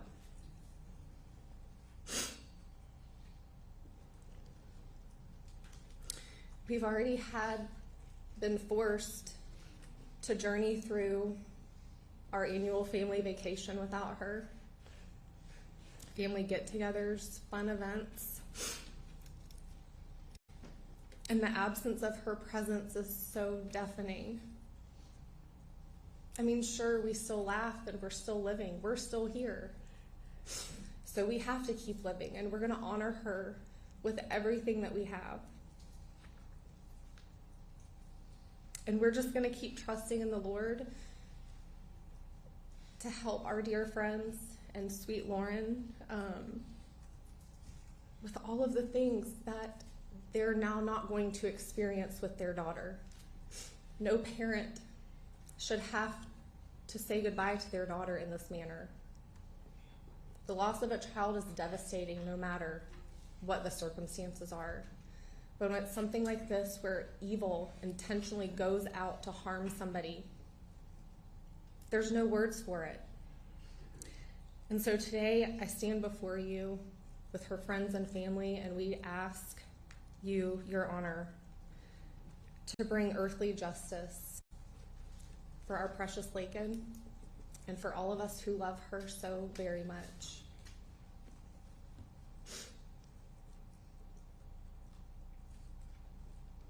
She was truly one of the most precious people that I've ever had the honor of knowing.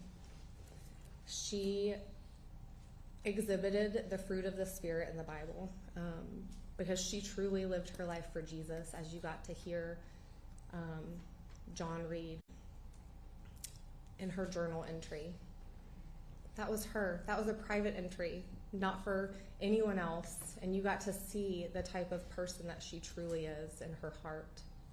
Pure and lovely, and her laugh that everyone has talked about, literally one of all of our favorite things about her. And we never get to hear it again because of him. So we ask, Your Honor, for you to consider in your sentencing for him to not be able to ever be out of prison and for him to spend all of his days there without any possibility of getting out. Thank you. Tell me your name. It is Carrie Howell. Carrie? Yes, sir. And Your Honor, that at this time completes the statements for victim impact evidence from Laken's family and friends. The state would also have a few more items to present for victim impact, and then I'll address the indictment with the court. And one of the things I wanted to share with the court is that a lot of times when we hear victim impact evidence, it is very much so the way that we hear it here in court. Hold on, I'm going to pause this for. And what we have in this case something that I ran across in my review. The evidence in this case,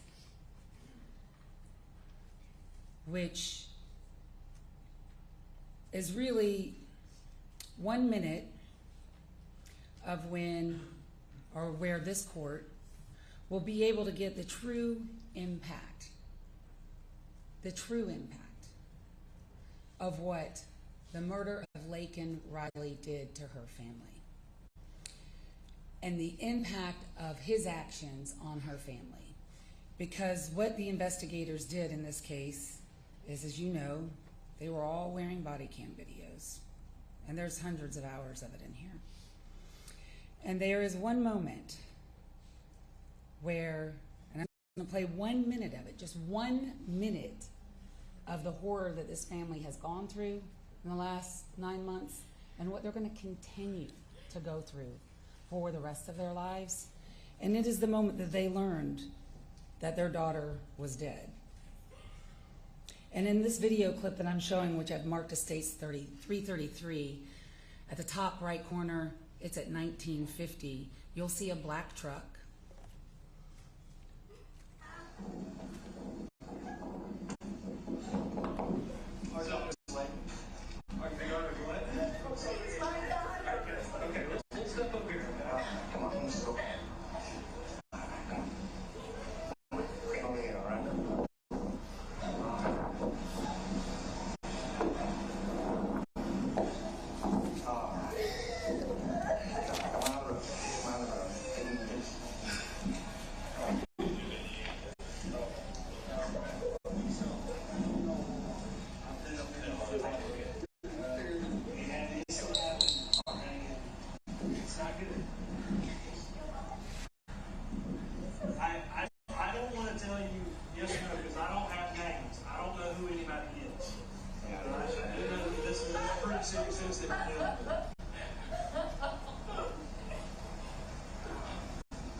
That's what they endured.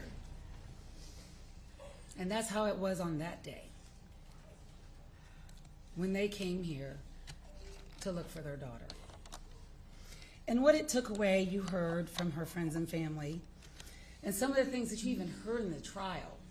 You got a little peek, just a little peek, about the personality of Laken Riley. For example, in Lily's 911 call, one of the things she says is, Laken never misses class.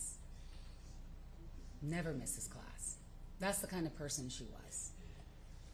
And in our review of all the evidence in this case, some of the things we had to look at were the social media presence of everyone, and there was a lot of digital evidence in this case. And the review of the digital evidence, I want to share with you just some of it, which has been marked State's Exhibit 336, is that Laken was a very joyful and quite silly, playful person. And a lot of that is viewed in her social media.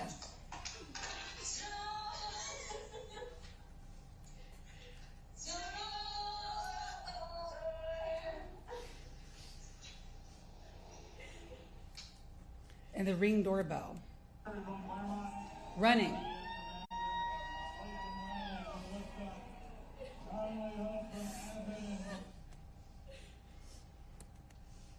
Same race.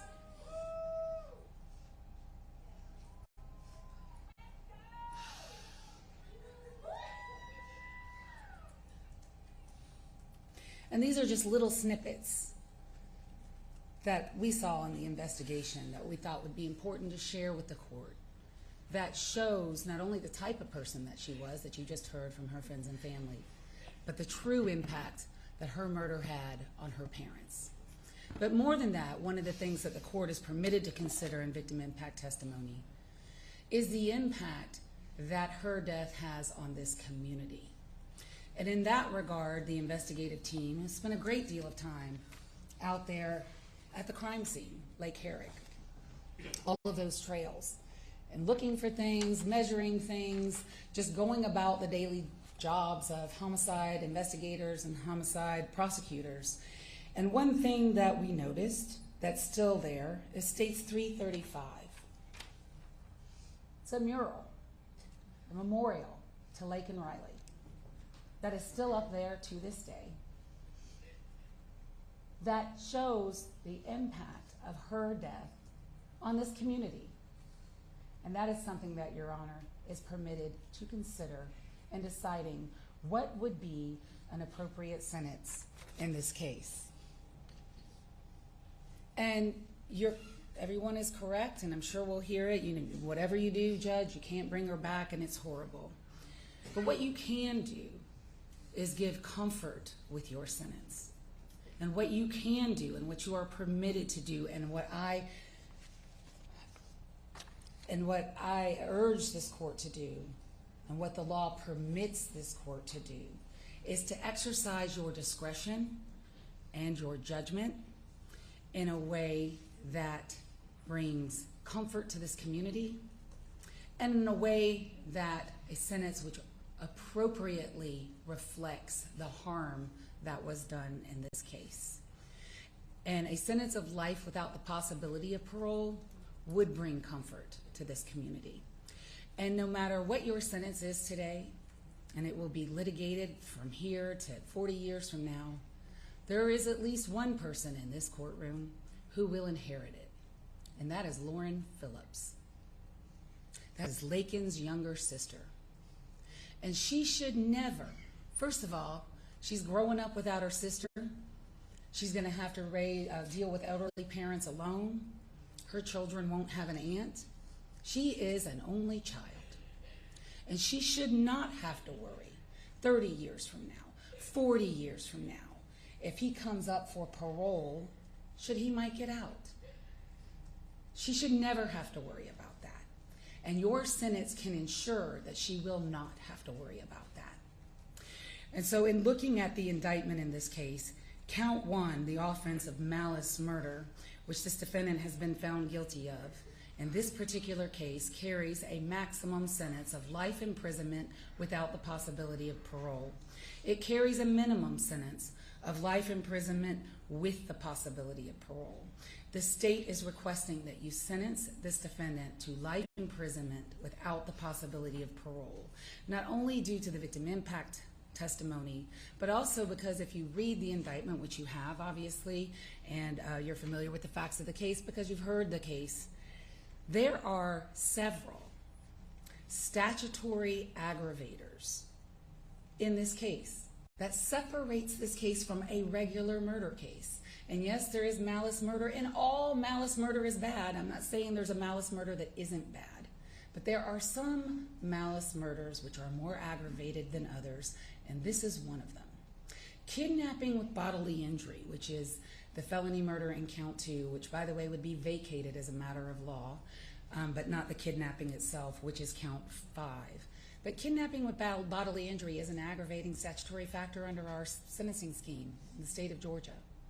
It makes malice murder worse than regular murder. And for that reason alone, you should sentence this defendant to life without the possibility of parole. Aggravated battery, which is also in this indictment and which is also the facts and it's also something he's been convicted of, is also a statutory aggravator under our statutory scheme, which makes this murder different and worse than a regular malice murder. So there are aggravating circumstances, which you have already heard, which I will not repeat to you, but that are not only recognized by the facts, but are recognized by our statutory sentencing scheme. So going down the rest of the indictment, felony murder count 2 is vacated as a matter of law. Felony murder count 3 would be vacated as a matter of law. Felony murder count 4 would be vacated as a matter of law. On count 5, kidnapping with bodily injury, the state is asking you to sentence this defendant to a sentence of life imprisonment with the possibility of parole, which is the maximum for that count. And we are going to ask that you run that consecutive to count 1, a sentence of life imprisonment without the possibility of parole for the malice murder. Count 6 is aggravated assault with intent to rape. It does not merge. In fact, it is a separate crime under these circumstances. The penalty for that is 1 to 20 years in prison. The state would be asking you to sentence this defendant to 20 years to serve in prison. Count 7 of the indictment, the aggravated battery, would merge as a matter of law into count 1, so we would not request a sentence on that count. Count 8, obstruction or hindering a person making an emergency telephone call is a misdemeanor. The maximum penalty for that is 12 months to serve in a county jail. We ask that you sentence him to that and run it consecutive to any other sentence that you impose in this case. Count 9, tampering with evidence, the way that it is actually alleged in the indictment and factually it is a misdemeanor. So the maximum for that is 12 months to serve in a county jail. We ask that you sentence him to that and run it consecutive to any other sentence that you impose in this case. And finally, count 10 of the indictment, peeping Tom, is a felony which carries a penalty between 1 to 5 years in prison. We ask that you sentence him to 5 years to serve in prison to run consecutive to count 1. So to sum it up, on the sentence would be on count 1, life imprisonment without the possibility of parole. Count 5, life imprisonment with the possibility of parole to run consecutive to count 1. Count 6, 20 years to serve to run consecutive. Count 7 will merge. Count 8, 12 months to serve to run consecutive. Count 9, 12 months to serve to run consecutive. And count 10, 5 years to serve to run consecutive. And that is the sentence that the state is requesting.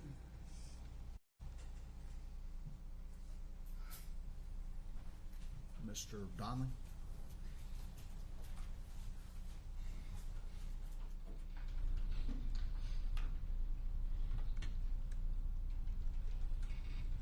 Yes, sir.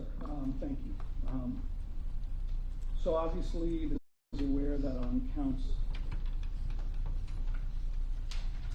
1, there's really only 2 options before the court.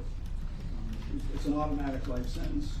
The only option is whether the court can indicate that it should be without the possibility of future parole.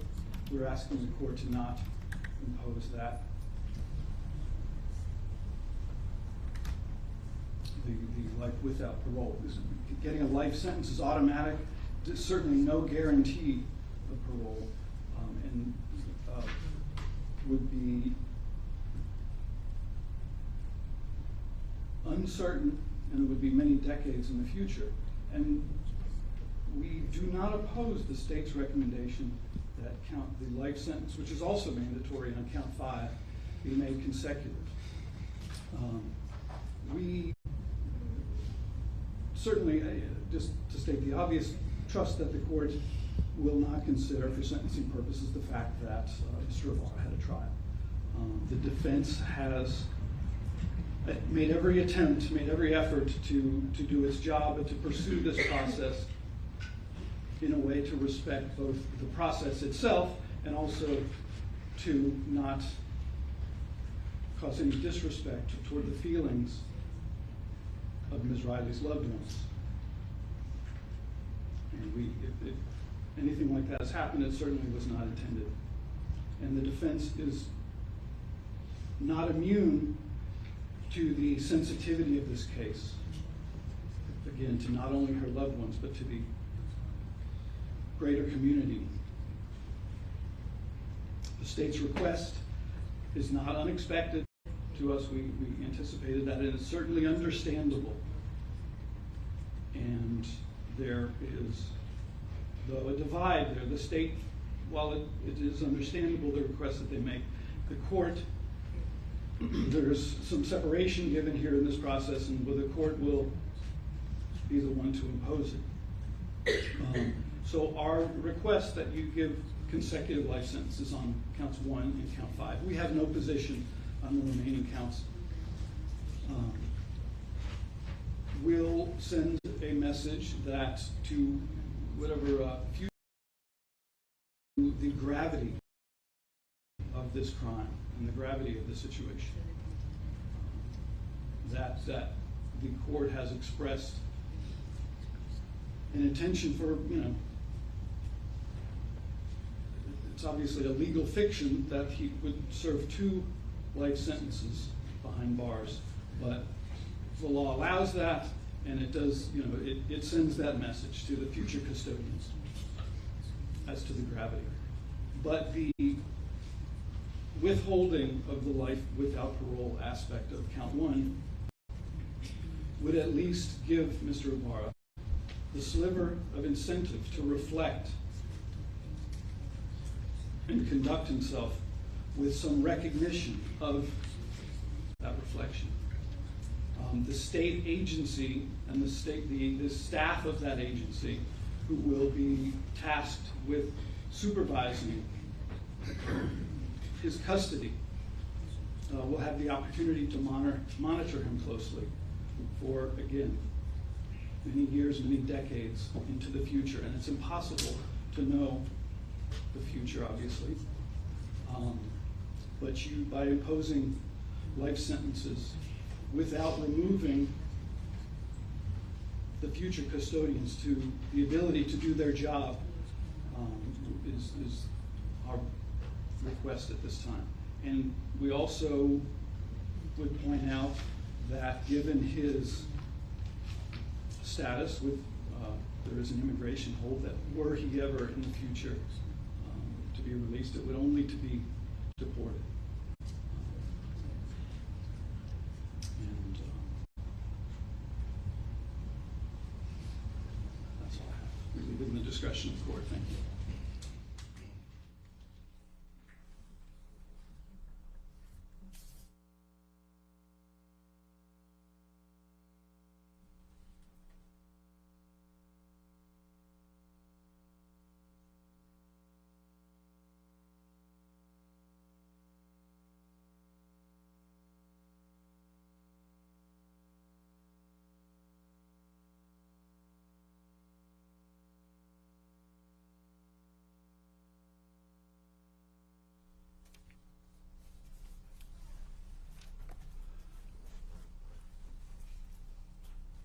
Before I announce the sentence, let me, I just have a couple of thoughts. One is, oftentimes people use the term closure at an event like this, and I acknowledge that there's no such thing as closure. There will not be closure.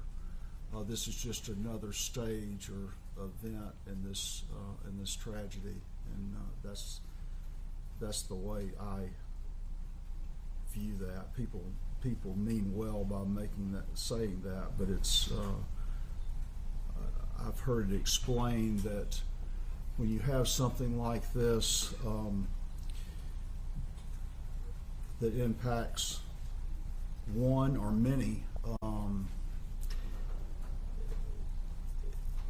you even have to make a conscious effort to breathe at sometimes. And that just comes on you at any particular, you just don't know what's going to bring it on you. And you realize that you do make it through the day, but you don't know how you did it.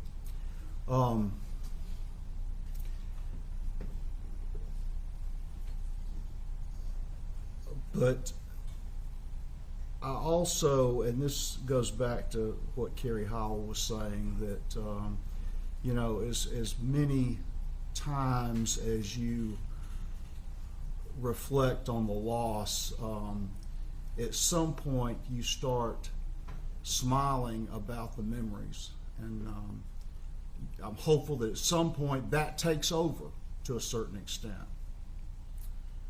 But there's very little, including the sentence of Mr. Ibarra, that's going to help much, and I acknowledge that.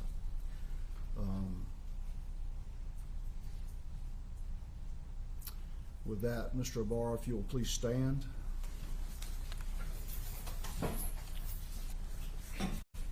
Count 1, malice murder. I sentence you to life without the possibility of parole.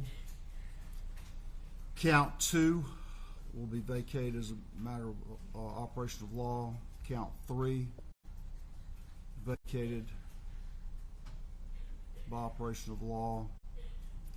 Count 4, vacated by operation of law.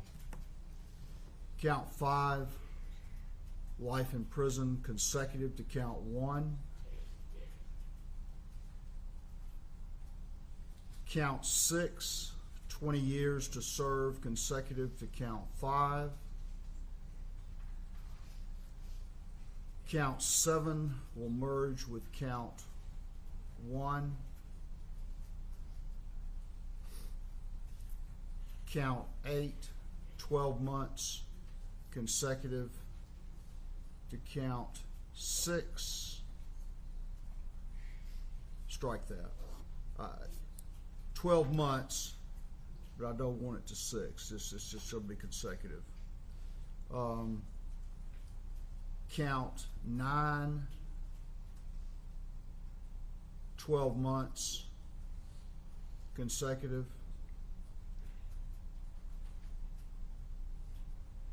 Count 10, 5 years consecutive to count 6. So that would mean the misdemeanors would come after the felonies. That will be the sentence. Mr. Ibarra, I will advise you that you have 30 days from today to seek any post-judgment relief in the form of a motion for a new trial or appealing this case directly. If you make a motion for a new trial and that is denied, you have 30 days from that date to file your first appeal, first level of appeal. Court will appoint a lawyer to represent you if you cannot afford one. I'll also advise you that you have 4 years from the date that your conviction becomes final in order to file a habeas corpus petition. Mr. Donnelly, can you tell me, are you all going to be involved in the next stage? That remains to be seen, but my understanding is